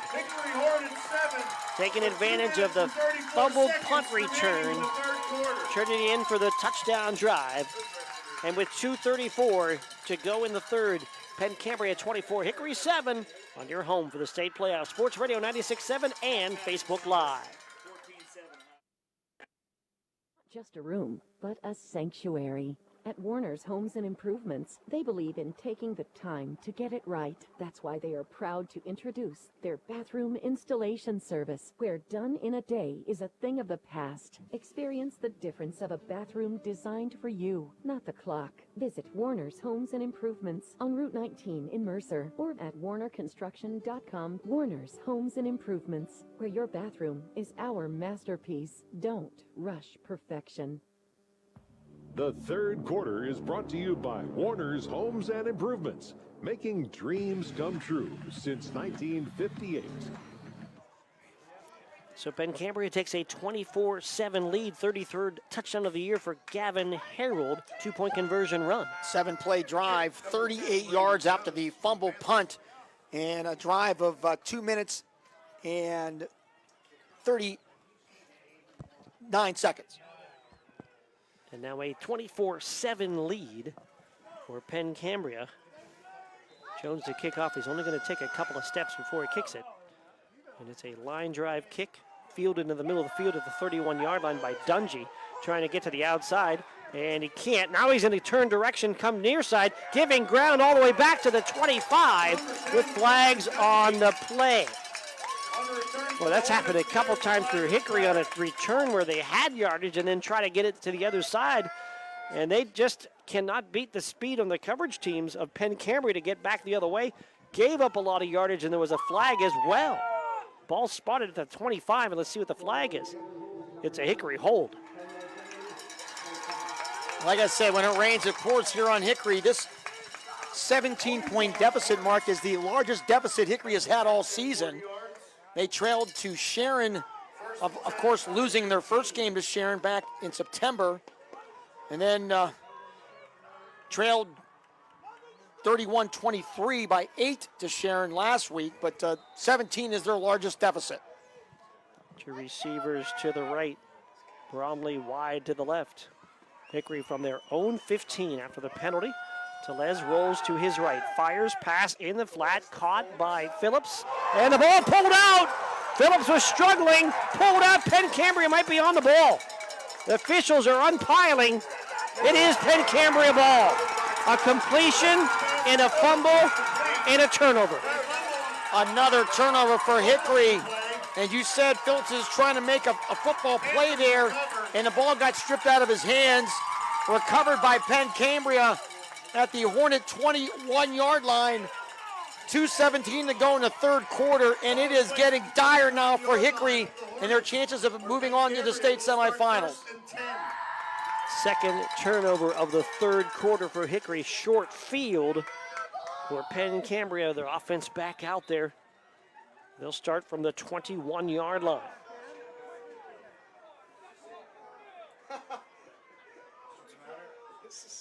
Again, they're fixing the helmet of Shakur. Whatever may be happening is now adjusted. First down and 10. And Jones will hand to Plunkett, and Plunkett going to go down. Maybe gets a yard, and a flag comes in after the play. There's a helmet off as well. The Hickory helmet is off. And flag on the play. Being told they think that 15-yard penalty earlier, the personal foul on Hickory was stepping over a player. Unsportsmanlike conduct both ways after the play. So they don't want that to occur. So I guess the step over. The step over after the tackle. So that obviously can lead to other things. So it'll be 2nd and 10 now. So these two unsportsmanlike offset. The play will count. They were after the play. It's 2nd down and 10. Thanks for that clarification of the rule. At the 21-yard line, 2nd and 10. And Jones hands Demento, and Lewis is going to grab him, and Hickory will throw him back. Loss of a couple on the play. Luke Lewis there to make the play on Menta. They ran into a brick wall there in Luke Lewis. Final, Fort Cherry comes back to beat Clareton 21-20. Oh my. First quarter, Thomas Jefferson 21, Clearfield nothing. Late second quarter, Bishop Guilfoyle all over Westinghouse 28-6. How about that, Bishop Guilfoyle? They are playing at Farrell. Yeah. And they played Farrell twice in the state championship game. Beating them once and losing to them once. And now they're playing on their field. And on that field, and they played Penn Cambria this year too. Timeout going to be taken by Penn Cambria. They're facing a 3rd down and 12 with 1:28 to go in the third. We will take timeout as well. It is Penn Cambria 24, Hickory 7. Your home for the state playoffs is Sports Radio 96.7 and Facebook Live. How well do you know your insurance company? Well, I know I pay each month, and I'm covered. Okay, are you sure you have the best rates? Do you have the right coverage for your needs? Are you paying for things you don't need? Well, I haven't actually talked to my agent. I just assumed... Talk to a real person. Talk to someone local and see the difference. Mailer Insurance is local. Mailer Insurance lives where you do, and will give you the coverage you need and nothing you don't at a fair price. And they are always here to talk. Mailer Insurance in Sharpsville or at mailerinsurance.com, a Reinhardt's Agency Incorporated affiliate. The third quarter is brought to you by Warner's Homes and Improvements, making dreams come true since 1958. Off the sideline directly into formation. Will come Penn Cambria facing a 3rd and 12 from the Hickory 22-yard line, trying to take advantage of Hickory's second fumble of this quarter. It'll be Gavin Harold in a Wildcat set. Motion in front of him, fake handoff. Harold running to the left, breaks a tackle, leaps over a man. He's inside the 20, and he's down near the 15. He's short of the first down at about the 15 and a half. Myers there to make the play. I'm Mark Slazak with Bob Greener. Aaron Byro back at the studio. Lee Gross is to the left of us on the deck, filming on the Facebook Live. And here's fourth down now. Here's the play of the game. Hickory down 17, late third quarter. And if they have any hopes, they got to make a stop here. But this Penn Cambria team, they have been as good as advertised. So it will be Harold splitting out wide to the right. Plunkett will get back into the lineup as the back. It's a 4th and 5. Get English in there. So wing to the right, 2 backs in the set. Mento is there as well. Mento now comes in motion. Jones in the shotgun on 4th down. Rolls right, looks, fires, pass, caught by Harold. Did he hang on? I think he did at the 9-yard line. First down, took a big hit and able to hang on. There's a near side flag. What's the call? At the 18-yard line, there's a flag right in front of the Hickory bench. Pickup of about 8 would be a first down. Oh, it's a legal shift. So this one's coming back. On Cambria, so that's going to negate the first down. Illegal motion. Yeah, the official made the call and then pointed the wrong way, but that was an offensive penalty, so it's coming back. So instead of the first down, now back it up. And Hickory coaches, Bill Dungy was screaming at the official there about that flag, and his lobbying might have paid off. Mark the ball to the 21-yard line. Harold now is wide to the right. Jones will be the quarterback. His backs to each side with the play clock down to 8. 4th down and 10. Bento's in motion. Back to pass. Is Jones. Jones rolling right. Jones scrambling. He's in trouble. Walls grabs him at the 40 and he throws the ball away to Jones on 4th down, and then a flag as Jones and Walls get tangled up on the far sideline. Ben Walls, I think he's going to be flagged for this. He pushes the Jones to the ground, and I think that's going to be on him. Really not necessary play there. Quarterback had thrown it out of bounds. The play was over. It would have been Hickory's ball. Instead, it'll be still. They're chalking it over here. It'll be half the distance. It won't be a first down. Ball was all the way back to the 45. Well, it might be a first down. Are they going to, if they're tacking it on from the end of the play, though, the dead ball. Let's see what this is all about. We'll see what we got.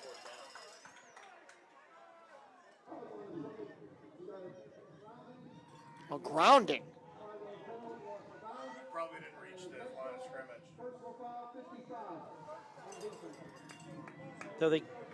So it's going to be a Hickory ball. Intentional grounding. They called a grounding penalty. The ball never got back to the line of scrimmage. He rolled out, threw the ball away. He was all the way back to near the 40-yard line. So he didn't get the ball nearly to the line of scrimmage, which was the 21. They did call the penalty on Walls as well. So it looks like we're going to mark one and then the other, and Hickory will get the football. So Hickory comes up with a big stop. Unbelievable. And obviously, and that's a loss of down from the player from where he threw it, and he was way back near the 45. Nick Felix is asking why the ball is not spotted where the play ended. Now there's a question about that. What a weird call there, because it's not offsetting penalties, obviously. They mark them both, so it's going to be Hickory ball at the 33. 5-yard penalty on the ground. The play ended with the intentional grounding, so it's from the spot of the throw and the loss of down. So that's why Hickory gets the ball after the double penalties with 6 seconds just to go here in the third, trailing 24-7. Hickory with 2 receivers left, 1 right. And Tellez with a delay. Will hand off to Morrison with a flag on the play, and the ball across the 40 to the 45. Morrison with a first down run. A flag in the middle of the field. Looks like a Hickory hold. Yeah, that's almost every time that's the call. Morrison picked up about 13 on the run, which is going to be negated by the flag, which is number 10 on Hickory here in this game. And that's going to end the third quarter as well. My goodness.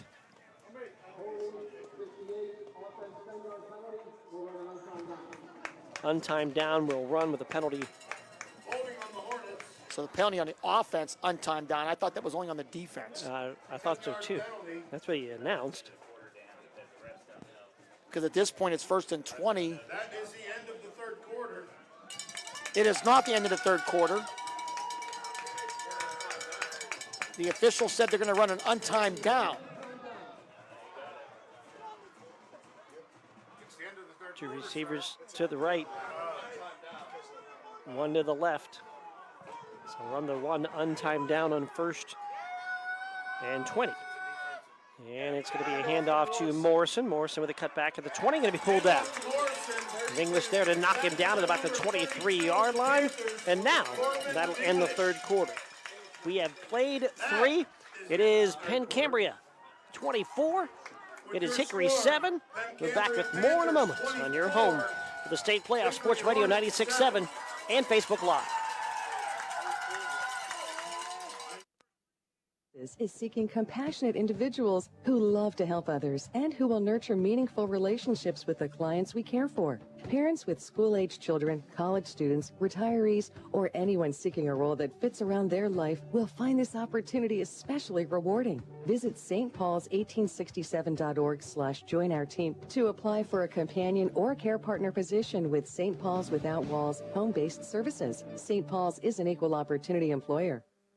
Did you know that Mancino's Driving School can give you your driver's test? That's right. Mancino's Driving School provides an approved Pennsylvania Department of Education certified driving course as well as behind-the-wheel training. Mancino's Driving School offers one-on-one, on-the-road driving lessons 7 days a week with day and evening hours. They use only certified driving instructors that have undergone extensive background investigation. For details or more information on adult training, go online to mancinosdrivingschool.com.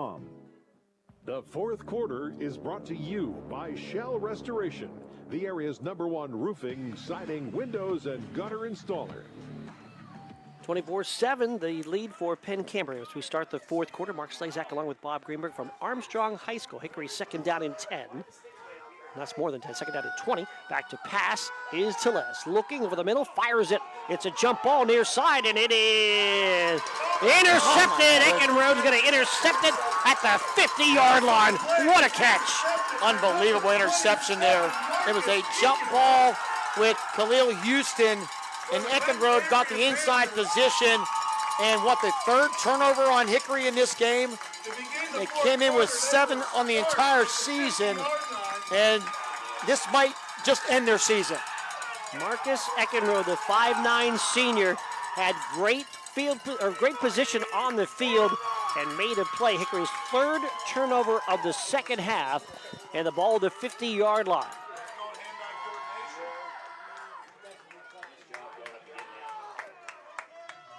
Jones, the quarterback, receivers wide to each side, handoff up the middle, and there's nowhere to go for Mento. Hickory trying to rip the ball out, but he was grabbed right away in the middle of the field by Luke Lewis for a 2-yard loss. Boy, so many things uncharacteristic today of this Hickory performance. Turnovers would be the headline, to say the least, but special teams struggling, and but give credit to Penn Cambria. They have caused a lot of those issues. It's a fantastic team here, and they are 13-0 for a reason. Historic season so far and playing well into this one as we're into the fourth quarter. Second down and 12, moving left to right. 2 receivers left, 1 to the right. And it's going to be a handoff this time for Harold. Harold trying to sweep left. Harold will get inside the 45 and down to about the 43-yard line to bring up a third down and short. 9 yards here for Harold. 69 rushing on the game. He also has 5 catches for 55 yards. Fantastic player. Hickory's really not had much of an answer for him. And now 3rd and 3 for Cambria at the Hornet 43. Hickory needs, obviously, a big play here. We've seen Harold as a receiver, that time as a running back, and now as a Wildcat quarterback on 3rd down and 3 from the Hickory 43. Jones, the quarterback, and now a receiver out wide to the right. And the Wildcat set with 2 backs in the set, now to milk as much of the play clock as they can as Harold. 3rd down and a mod 4 here. Mento goes in motion. Harold running left. Harold got the first down and more. He's inside the 35 on a dive to the 34-yard line. Penn Cambria moves the chains. The winner of this game, which strongly looks like it's going to be Penn Cambria. They will take on the winner of the District 7 championship, Avonworth at 10-3, Central Valley at 7-5, playing at Acroshore Stadium here later today. Out of District 7. Here will go wide to the right. English a wing back on that right side. Two backs in the set with Jones back in the shotgun. On 1st and 10 from the 34 of Hickory.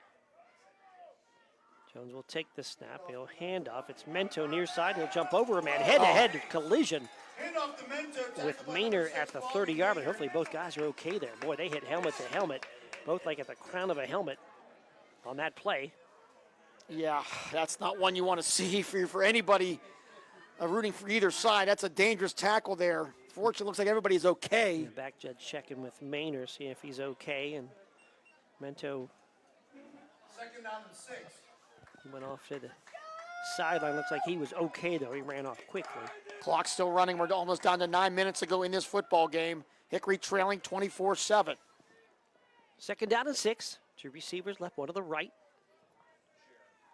And Jones takes the snap and hands to Harold. Got blockers off that left side. He's at the 25. Stutter step to the 20, to the 15, to the 10, and he's inside the 10 and down at about the 8-yard line. Some big-time blocking that time for Harold out in front of him. He'll pick up 22 yards. He has 100 now in the game.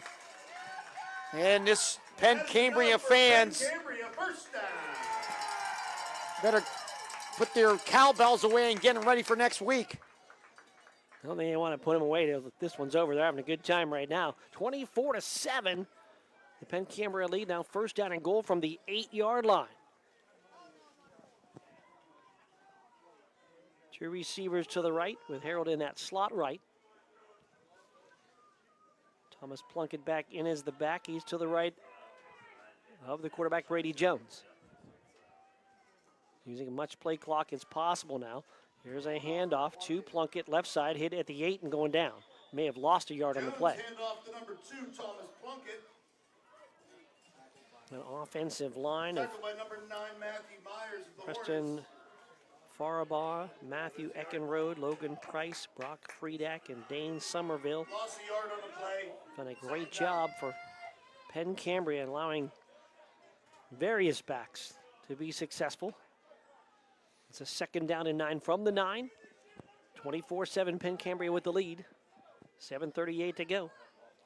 Yeah, Hickory needs some type of turnover here to turn the tide here, but the clock is running low on their season. Harold now in the backfield. He's to the left of Jones. And Jones will keep it after the fake. He'll go up the middle, gets inside the 8, pushes down to about the 7-yard line where it will be 3rd down. 3rd and goal from the 7. Coach Felix, I'm sure he's got to be thrilled. He was at Altoona for a 3-year stretch. Got let go from there, or didn't get renewed, and then came back to his alma mater. And obviously been building for this season, has had season for the ages. It's going to continue, it looks like. 3rd and goal from the 7. They're running a couple of changes. Play clock down to 15. Harold will go out wide to the right. Two backs in the set to each side of Jones. And Jones going to hand off to Mento going left side. Mento gets banged at the 4. Stays on his feet, spins down to about the 2. Did not get in. Maybe 4th and goal. Some strong running here once again by Penn Cambria. And now it's 4th down and goal at the 2. Now make it the 1. And the ball is at the 1. Yep, they'll spot it at the 1-yard line. I was looking at the down marker. Yeah. I guess it is at the 1. Here we go. And it'll be Harold. He will be the Wildcat quarterback. Mento and Plunkett to each side. 4th and goal from the 1. Harold takes the snap, running left, and he's in, untouched for the touchdown. 3rd touchdown of the game for Gavin Harold. And now a 30-7 Penn Cambria lead. Exclamation point on this game here this afternoon. for Penn Cambria. Now up 30-7 with 6:22 to go. Harold now 34 touchdowns on the year. Lining up to go for 2, Penn Cambria. Slot to the left side is Harold. Will now come in motion behind Jones. Jones will roll to the right, float it to the back of the end zone, and a leaping attempt, but over the head of Height, I should say, and incomplete. Derek Height high in the air, got a hand on it, but could not pull it in. Landed hard on his back, but he's up and looked like he's okay. So 2-point conversion fails. And with 6:22 to go in this one, it is Penn Cambria now 30, Hickory 7. And we'll take a break on your home for the state playoff, Sports Radio 96.7 and Facebook Live. XYZ Insurance, how can I help? I have a question about my home policy. Okay, question about phone policy. Home policy. Okay, gnome policy. HOME, home. Technology is great, but sometimes it's better to talk with a real person. With Erie Insurance, you have a caring, independent agent who's with you from beginning to end. We don't have any HOMEs on record. Call Reinhardt's Insurance, 724-342-2291. Go to erieinsurance.com for company licensure and product details. The fourth quarter is brought to you by Shell Restoration, the area's #1 roofing, siding, windows, and gutter installer. All right, so a 1-yard touchdown run by Gavin Harold, his 34th touchdown of the year. 2-point conversion pass fails, and again taking advantage of a Hickory turnover, a score for Penn Cambria. It was a 9-play drive, marked 50 yards, 5 minutes and 31 seconds. As Penn Cambria dominating the time of possession now, as well as dominating on the scoreboard. Jones set to kick off. He'll boot it on a bounce. It's still loose at the 27 and almost out of bounds. But Phillips let it roll, and it went out of bounds. And what's Hickory looking to do here? At this point, I would just take the penalty. That is a flag. And would not make him re-kick, but I'm not the coach.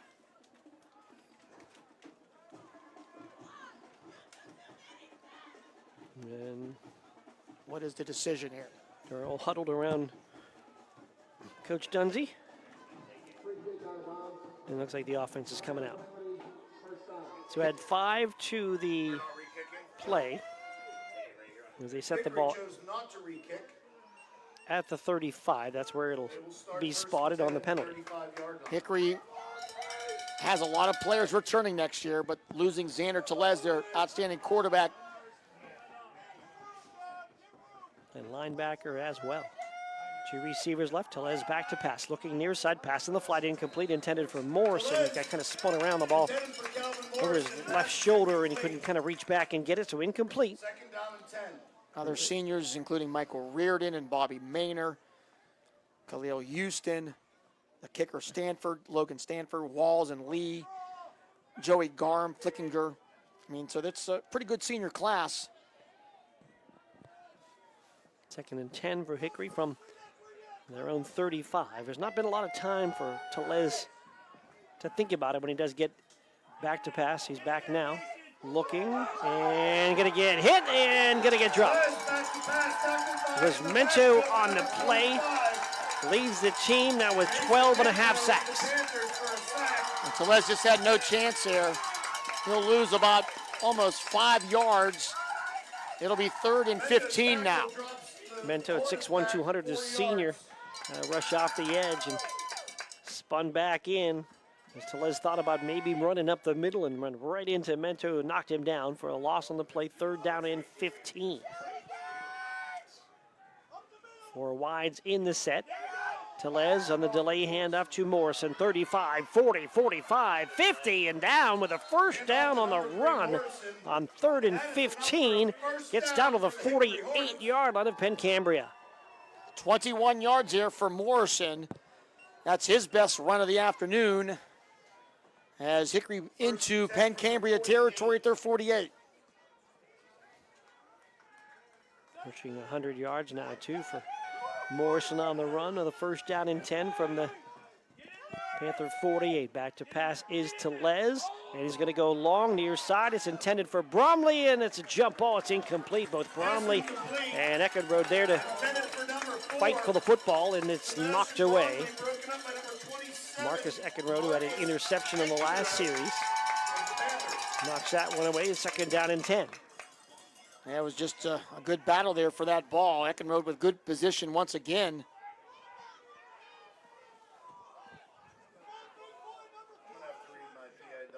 Two receivers to the near side, two receivers to the far side. On second down and 10. Tellez back to pass, rolls right, pump fake, trouble, gets out of trouble. Now rolls back left, fires down the field, and it's through the hands of Houston, who try to catch it and turn at the same time, and he can't hold on to the 40-yard line. And once again, Xander Tellez running for his life. Heavy pressure, looking both ways and just trying to keep his head on a swivel there because he was under heavy duress. Third and 10 for Hickory at the 48-yard line. 5:01 to go in the fourth. 30-7, Penn Cambria with the lead. Four receivers in the set. Tellez on a delay, hands to Morrison. Near side, gets hit at the 50 and gets then spun back. We'll give him forward progress to the 47-yard line, so a gain of about a yard, now fourth down. Hickory will clearly go for it here with 4:40 to go here in the game, as they have they need a first down to keep their hopes alive, even though their hopes are almost diminished at this point, down 23. Two receivers to each side, shotgun for Tellez, 4th and 9 from the Penn Cambria 47-yard line. Need to get to the 38 for the first down. Here's a fake handoff to Tellez, fires fastball middle, caught by Borowitz, first down and more, 25 and down near the 20. That'll be a pickup of about 26 yards here from Tellez to Borowitz. In traffic, he takes a big hit, but it's a first down for the Hornets. Good throw there by Tellez. Going to zip the fastball from the pocket with good coverage that time. First down. Officially marked at the 21-yard line. Tellez takes the snap. Will actually fake handoff. Looking deep. Pass is intercepted. In the end zone, a touchback. Grant Guidus will make the interception. Looked like it was Phillips down there, the intended receiver, but just better defensive coverage, no chance. And the fourth turnover of the game for Hickory. They came into last week's district championship game with 5 turnovers all season. They've had 6 now in the last 2 weeks. And we're down to 3:51 to go here in this football game. For today, all in the second half. 3:51 on the clock. Penn Cambria will get the ball in the touchback. They'll take it at the 20-yard line. Jones will take the snap and give to Plunkett, sweeping left side, 20, 25, 30, 35, and looks like he stays in bounds far side, all the way out to about the 41, maybe the 42-yard line. 77 yards now for Plunkett. We'll mark it at the 41-yard line. And a first down run for Plunkett. Yeah, it looks like in a blink of an eye, our season is going to come to an end here, Mark. Yeah, the broadcast season with Wilmington falling last night. And Hickory in trouble with 3:13 to go, down 30-7. You never come wide of the near side. So you never know when it's going to end until it does. Yeah. Jones with 2 sidecars and the shotgun will take the snap. We'll hand off to Mento, and Mento, not much room there. Gets a yard on the run ahead of the 42. Lots of great memories this year, to say the least. We still have our post game here from the field, our Reinhardt's player of the game, lock, stock, and barrel play of the game. Try to give you some final stats, final scoring, try to get a word or two from Bill Dungy. And then a list of thank yous before we go off the air this afternoon. In no hurry now, let the play clock run. It's down to 18 as they think about approaching the line of scrimmage as Penn Cambria. Coach Nick Felis directing traffic from that far side. It'll be 2nd down and 9. And he'll take the shotgun snap from Harold in the Wildcat. And he'll get another yard or so, another tackle for Matthew Myers. 3rd down, and we'll call it 8.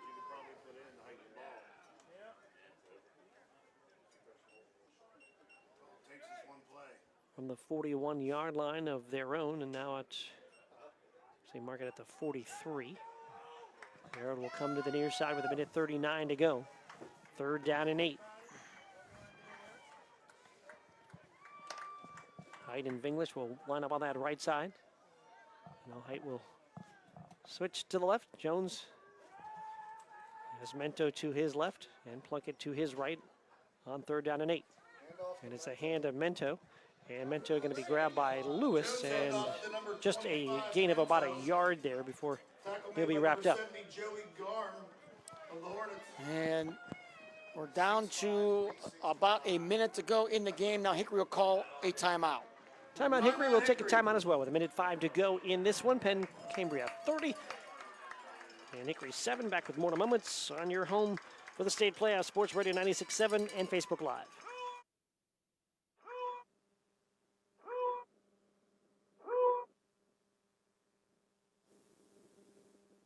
St. Paul's Senior Living Community offers home-based services through our Without Walls department and is now welcoming new clients. St. Paul's Without Walls can help you maintain independence in your own home with support. Our compassionate team will personalize a plan of care that meets your needs, whether it's assistance with light housekeeping and transportation or companionship and personal care. St. Paul's Without Walls is here to help. Call St. Paul's Without Walls today at 724-589-4740 for more details about personalized care options. Mailer Insurance is proud to honor the October Mercer County Male and Female Athletes of the Month. Mailers honors West Middlesex golf standout Kate Sowers as the October Female Athlete of the Month. Mailer Insurance also...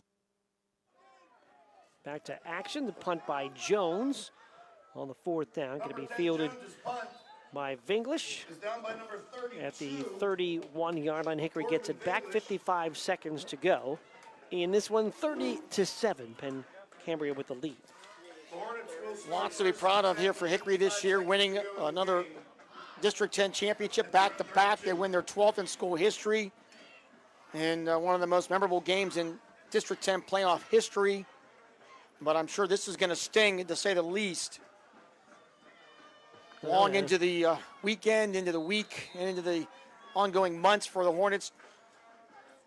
And hopefully motivation for the younger guys as well to work and try to get back to this spot. And Penn Cambria will enjoy the win and get ready for another biggest game in school history next week in the state semifinals. Best season they've ever had, 14-0. First time they won a district championship, and now they've won 2 PIAA games as well. Here's Telez back to pass, deep over the middle, caught by Borowitz. Borowitz to the 45-yard line of Penn Cambria and down to the 44. The pickup of 25 yards there for Borowitz. His second catch of the game all in this 4th quarter. And down to the 43-yard line. There will be a slot on that right side. And back to pass is Telez. Fires over the middle, over the head of Maynard. Can't reach back and grab it at about the 32. Stops the clock at 32 seconds. And not that it maybe changed the outcome of this game, but there's no question that kind of that key call down there on the fumble that turned into a forward pass that got overturned kind of changed the momentum of this game. Hickory would have got great field position. Who knows what would have happened, but Central Cambria has really played well from start to finish. 2nd down and 10. Back to pass to Les. And stops, fires, right side incomplete, intended for Phillips. You know, back and talking about that play on what was it a pitch pass? Was it a handoff? It was really tough when we look back at the replay to see, just because of the angle of us. And the only angle I thought was maybe as Harold didn't catch it. He didn't react like it was a fumble. He just kind of stood there, and he's an all-state guy. When he didn't chase after it, makes me think it might have been a pitch pass, but what a big play in the game that was. If it would have been called the other way, what momentum it would have been. On 3rd down and 10 from the 43-yard line. It's a delay for Tellez. Tellez going to run it inside the 35 and dive down near the 30-yard line. Looks like it's good for a first down. That is a Hickory Yeah, Hornets 12 first yards down. here for Tellez. Clock will stop. 20 seconds to go. The chains move. Clock does run now at 14. Tellez with 4 wideouts in the set. Clock down to 9 seconds in the game. Back to pass is Tellez. Pressure coming from the edge. Tellez will roll to his right. Now gives ground. He's back near midfield. Tellez now tries to throw it right side as the clock runs to 0. This one's over. Penn Cambria advances to the PI AA state playoffs in 3A. It's a Penn Cambria 30-7 win over Hickory. Yeah, great year for the Hornets has come to an end. A really, really good Penn Cambria team here today will advance to next week's state semifinals. Final score, Penn Cambria 30, Hickory 7. Take a break. Post game comes your way next from Armstrong High School. 30-7, Penn Cambria knocks off Hickory on your home for the state playoffs. Sports Radio 96.7 and Facebook Live. Honey, what's got you all chef-tastic? You know, it's our kitchen remodel. It's got me all inspired. Oh, are you inspired enough to make dessert? As a matter of fact. Is it chocolate? Oh, it's chocolate. I love you. Get inspiration all your own with a brand new kitchen from Warner's Homes and Improvements. We create new kitchens that dreams are made of. We buy direct from the manufacturers using top quality materials with no shortcuts. The latest in style and functionality for a fair price. Call Warner's today and get inspired. Warner's Homes and Improvements on Route 19 in Mercer or online at warnersconstruction.com. Did you know that Mancino's Driving School can give you your driver's test? That's right. Mancino's Driving School provides an approved Pennsylvania Department of Education certified driving course as well as behind-the-wheel training. Mancino's Driving School offers one-on-one, on-the-road driving lessons 7 days a week with day and evening hours. They use only certified driving instructors that have undergone extensive background investigation. For details or more information on adult training, go online to mancinosdrivingschool.com. This is XYZ Insurance. How can I help? I have a question about my home policy. Okay, question about phone policy. Home policy. Okay, gnome policy. HOME, home. Technology is great, but sometimes it's better to talk with a real person. With Erie Insurance, you have a caring, independent agent who's with you from beginning to end. We don't have any HOMEs on record. Call Reinhardt's Insurance, 724-342-2291. Go to erieinsurance.com for company licensure and product details. Score big with a new checking account at Grove City Area Federal Credit Union. At the Grove City Area Federal Credit Union, you get a free checking account that offers no minimum balance, no monthly service fees, and unlimited transactions. Download their mobile app and you can get 24/7 account access and remote deposit. See them at one of their 2 locations in Grove City or online at gcafcu.org. Member NCUA, Equal Housing and Equal Opportunity Lender. Open a checking account now and score 4 tickets to a local high school sports event. Call for details. St. Paul's Without Walls Home-Based Services is seeking compassionate individuals who love to help others and who will nurture meaningful relationships with the clients we care for. Parents with school-aged children, college students, retirees, or anyone seeking a role that fits around their life will find this opportunity especially rewarding. Visit stpaul's1867.org/join our team to apply for a companion or care partner position with St. Paul's Without Walls Home-Based Services. St. Paul's is an equal opportunity employer. The Fifth Quarter Show is brought to you by Reinhardt's Insurance.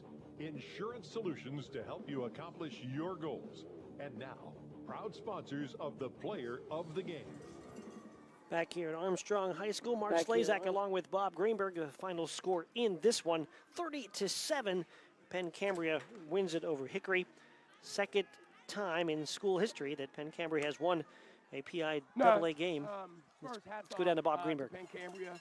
I mean, they just dominated up front. But, you know, we were out of sort from the beginning. The long drive kept our offense off the field, kind of put us behind the sticks. All right. And then the things that have haunted us all year, the penalties, you know, personal fouls and stuff. You can't do that in the state playoffs against a powerful team. All right. But hats off to them, hats off to my seniors. You know, small group of seniors. We're a young team. We fought till the end, but they came out and dominated. The turnovers obviously had not been a problem all year, but they were a big problem today. Yeah, just uncharacteristic of us to turn the ball over. I don't know what the final number was, maybe 5 of those. Special team bloopers. Can't win like that, let alone beat a really good team. And Penn Cambria is a really good team. Very disappointed. You know, you wanted to represent Hickory football and, you know, District 10 and Mercer County in a better light. But, hey, once again, hats off to them. They did a phenomenal job. One of those days, not much went right. Yeah, not much went right. Your ball slipping out of our hand. We had the run game going early, but when you get down a couple of scores, kind of took Calvin Morrison out of the game there. And then just the turnovers, misfortune. We're off the field several times and just giving them the ball back. You can't do that with a powerful team. Lots to be proud of, Coach. Back-to-back district champions and saying goodbye to this outstanding senior class. Yeah, a lot to be proud of. First of all, just, you know, want to give honor to my Lord and Savior, Jesus Christ. Even in a loss, doesn't change that. And giving me the opportunity to coach these young men. But as you said, Bob, these seniors, all these young men, but especially these seniors, starts with Xander Telez. Fought his heart out, man. You know, I wouldn't want to go into war with anybody else. It's just a tough kid. But the same thing, Spencer Lee, Ben Walls, Alex Flickinger, Logan Stanford, Bobby Maynard, man, Mikey Reardon. Hope I'm not missing anybody else. Joey Garm. All those guys just did a phenomenal job. Wish it could have ended better, man. But, hey, 2-time District 10 champion, 2-time end of the season, beating your rival. All right, it's gonna sting now, but they can be proud going into the future. How much can you use this ending as motivation for next year? It's a big motivation, especially with so many guys coming back. I think 3 starters on offense, that's it, and 2.5 starters on defense will be back. So those guys got to use it as motivation. Get in there. We'll take a couple weeks off. Right when the new year starts, we get right back after it. But once again, I just want to make sure, hats off to Penn Cambria. They did a great job. They dominated from the start. Coach, congratulations on everything. Best of luck to you. Thanks. Appreciate it, Bob. All right, Mark, that's it from the field. Back up to you. All right, thank you very much, Bob Greenberg. Your final score in this one, Penn Cambria with a 30-7 win over Hickory. Penn Cambria scored on a Brady Jones 4-yard touchdown run with 4:57 to go in the first quarter. Their opening drive was 16 plays, 78 yards, and 7:03. 2-point conversion run by Jones as well. It was 8-0 Penn Cambria. Hickory answered on their first drive as they go 9 plays, 62 yards, in a minute 57. Calvin Morrison with his 26th touchdown run of the year was a 6-yard run. Logan Stanford with the point after, and it was 8-7 Penn Cambria. Penn Cambria answers in the second quarter with a 10:04 mark as Gavin Harold scored his 32nd touchdown of the year on a 4-yard run, capping a 6-play, 66-yard drive. Harold had a big pass reception in that drive, as well as 37 yards to set up the touchdown. Jones to Harold for the 2-point conversion as well, 16-7, and that score held through the end of the first quarter and into the half. Before the third quarter saw Hickory fumble a punt return, set up a short field and a 38-yard touchdown drive for Penn Cambria on a 1-yard run by Gavin Harold. A Brady Jones 2-point conversion run, and Penn Cambria is up 24-7. Hickory then turned it over 2 more times on a fumble, on a reception, and then an interception late in the third quarter, which set up a fourth quarter, the third interception in the fourth quarter, setting up a 1-yard touchdown run by Gavin Harold, his 34th touchdown of the year on a 9-play, 50-yard drive, and basically taking advantage of every Hickory turnover. Penn Cambria able to knock it home. They don't get the extra point on that 4th touchdown, but they led 30-7 at the time. They got one more late interception as well in the end zone on a pick by Grant Guidis. And that's pretty much where it sealed the deal with the Penn Cambria 30-7 win in this one. We'll take a timeout. When we come back, we'll come back with our lock, stock, and barrel player of the game. And we also, play of the game, and also our Reinhardt's Insurance player of the game. So stay with us. Final score again in this one: Penn Cambria 30, Hickory 7 on your home for state playoff. Sports Radio 96.7 and Facebook Live.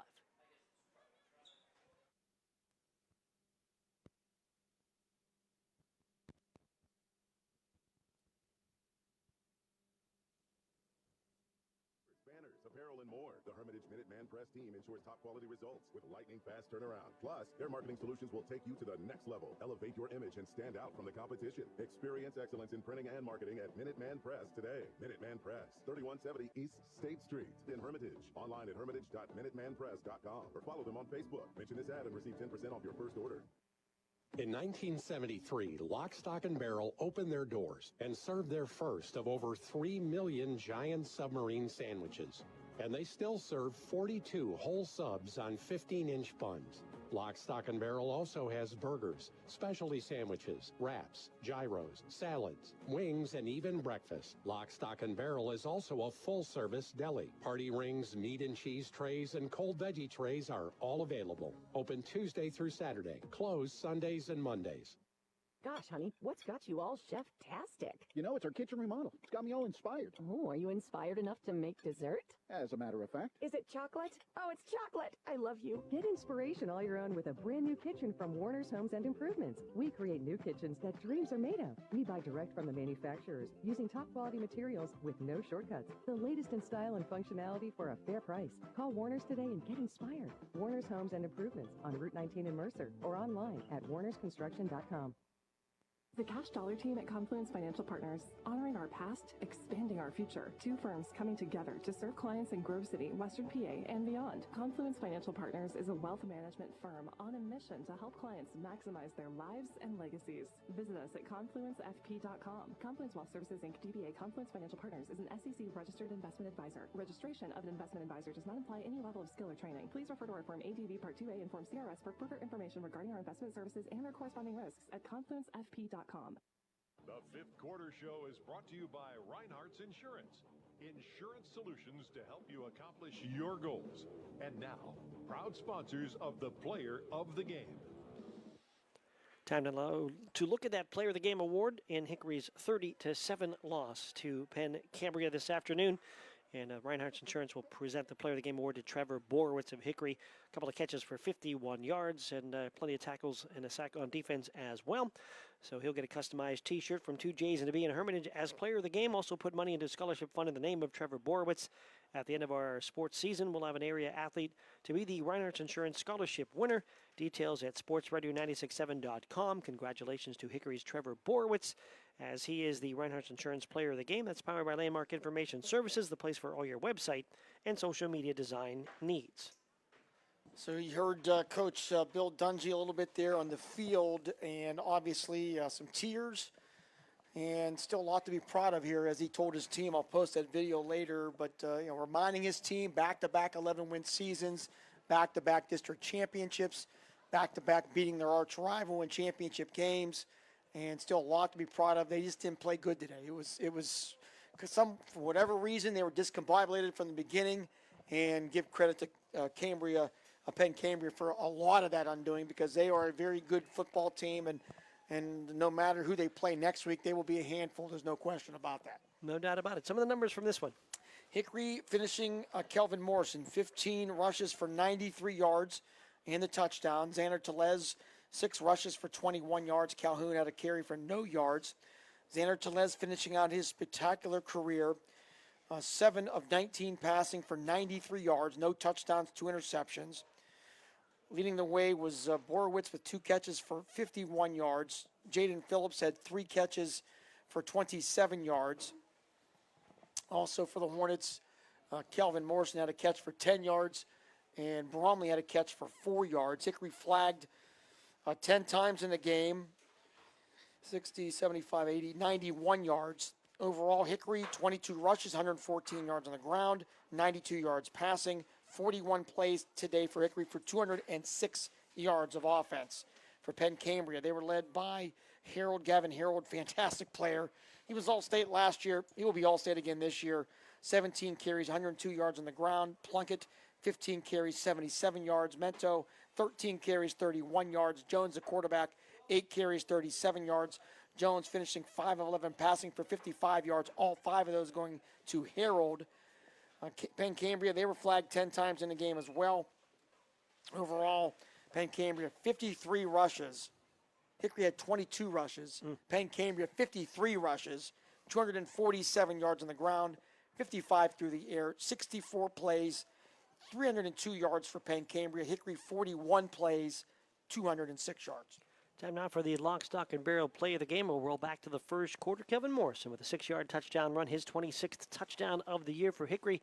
Got him within one at that point with the extra point from Stanford, and that will be our lock, stock, and barrel play of the game. In recognition of the play, money will be placed into a fund with the name of Kelvin Morrison. Because of his 6-yard touchdown run, we'll look at the play of the years for all the top plays. Play of the years football program will get a cash donation from Lock, Stock, and Barrel. Listen to the plays on the Pick Sports line, and also you can find them on sportsradio967.com. Congratulations going to Kelvin Morrison, his 26th touchdown of the year on a 6-yard run in the first quarter is our Lock, Stock, and Barrel play of the game, powered by Landmark Information Services. That's your place for website and social media design needs. Just a programming note, we'll be joining the Pitt Panther Radio Network here when we conclude this afternoon, as they're getting ready for a big ACC matchup at Louisville. So stay tuned for that. They have a 4 o'clock kick, so we have some time on that. And, Mark, that's going to end it. Yeah, it's like in a blink of an eye, the football season is over. I'm just looking. I think it's been rare, and I'll post the numbers over the weekend, but it's rare that we have not made it to the state semifinals out of Mercer County. It's been since the beginning of the state tournament back in the 80s. There's maybe 5 or 6 years we haven't made it that far, and this will be one of them. Unfortunately, the season will come to an end before Thanksgiving as well.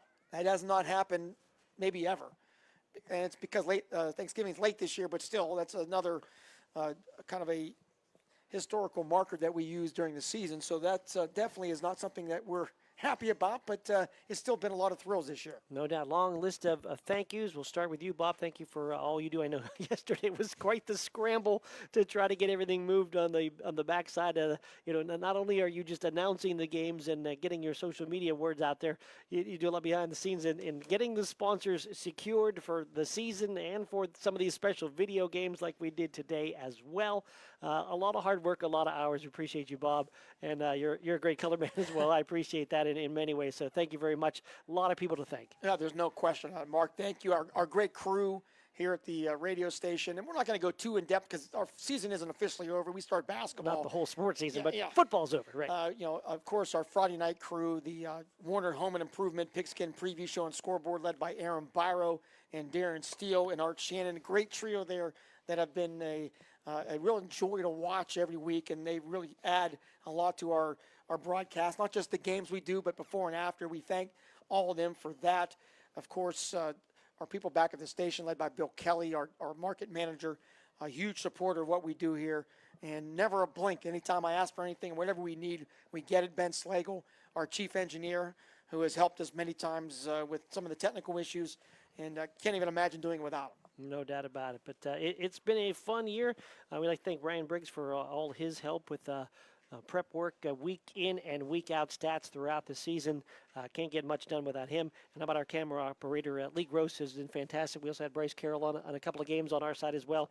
We appreciate all the guys that stand outside and help out to get us on Facebook Live. And, of course, you mentioned Ryan Briggs, also Chris Birch, our other crew that has done so many games. Did a great job last night. Fantastic job as per usual. James Dotson, we have partnered with the Lawrence County Sports Network a few times. We appreciate their friendship and partnership. And to the Mercer County coaches and athletic directors who have been so very supportive, it's definitely not gone unnoticed. We thank you for that. And, of course, the fans of Mercer County, huge viewership today on our Facebook page, and I'm sure on the iHeart app. And that's what keeps us going here, as obviously people still want to see and hear what we're doing. And of course, my wife Connie, your wife Kristen, for being the backbone to it all. We thank them. Aaron Byro on this game, Art Shannon on many games as well, back at the station with engineering. All very good. Anything else? Our 3 video sponsors today, and one from yesterday, Dallas Hartman from yesterday, Hudson Companies, Wes Roberts Landscaping, and Dream Sleep Apnea Therapeutics, Dr. Danielle Trott. They stepped up. We wanted to do the game, but the cost is off the chart. But these businesses stepped up to support that, and we definitely thank you and thank them for that. Thank you here to the helpful people at Armstrong, including Mike Komenos and his crew. I'll tell you now, I've done this for 38 years. I don't know if there's been ever a more accommodating and a more professional host of a playoff game than what we've seen here today at Armstrong. Mike Komenos is a first-class principal. This school's lucky to have him, And just during the week, the communication, letting us know about where we had to park, and then all the changes yesterday we talked, and he was texting me. Just a first-class guy, and we definitely appreciate Mike. And anytime we come down this way again, I look forward to hopefully coming back to Armstrong in the near future. No doubt. Again, cameraman Lee Gross, thank you. Ryan Briggs with the Sats, thank you. Aaron Byro at the station, thank you so much. For sales director, sports director, colorman, and broadcast partner Bob Greenberg, I'm Mark Slazak saying thanks to you for listening. The final score here from Armstrong in Katanning in the 3A PIAA quarterfinals was Penn Cambria 30 and Hickory 7. It's been high school football on Sports Radio 96.7 and Sports Radio 96.7 Facebook. You have a good night. You've been listening to High School Sports on the Cumulus Sports Network. Tonight's game has been brought to you by Bill McCandless Ford in Mercer and Meadville. The Reinhardt's Agency. It's not the insurance they sell, it's the service that makes them better. Mancino's Driving School, where safe driving starts. The Cash Dollar team at Confluence Financial Partners, honoring our past, expanding our future. Two firms united to serve you. Visit us at confluencefp.com. Lock, Stock, and Barrel, serving giant subs since 1973. Shell Restoration, the area's #1 roofing, siding, windows, and gutter installer. Warner's Homes and Improvements, making dreams come true since 1958. St. Paul's in Greenville, a senior living community. Grove City Area Federal Credit Union, banking but better. Attorney Bill Motor, excellence, experience, and integrity. Mercer County State Bank, community-minded since 1911. Herman's Water, when taste matters. Vay's Pub and Grill, make it special, make it Vay's. Hermitage Rotary Club, if you're struggling with prescription opioids, there is hope. Mailer Insurance, trusted for generations. Minuteman Press and One Stop Mail for all of your printing, marketing, and mailing needs. DK Auto LLC in Grove City, specializing in southern vehicles up to $15,000. The Valvoline Express Care and Car Wash of Grove City is the area's only stay-in-your-car quick lube. We're locally owned and nationally known. Drive in, drive out. It's that easy. The Valvoline Express Care and Car Wash of Grove City. Please thank this great group of sponsors for supporting all of our high school sports broadcasts all season long. This concludes our coverage of high school sports. We now join our regularly scheduled program already in progress.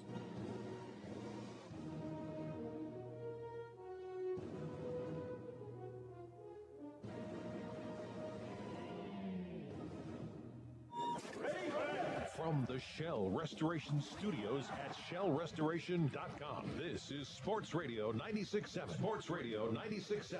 WLLF FM Mercer, a Cumulus media station.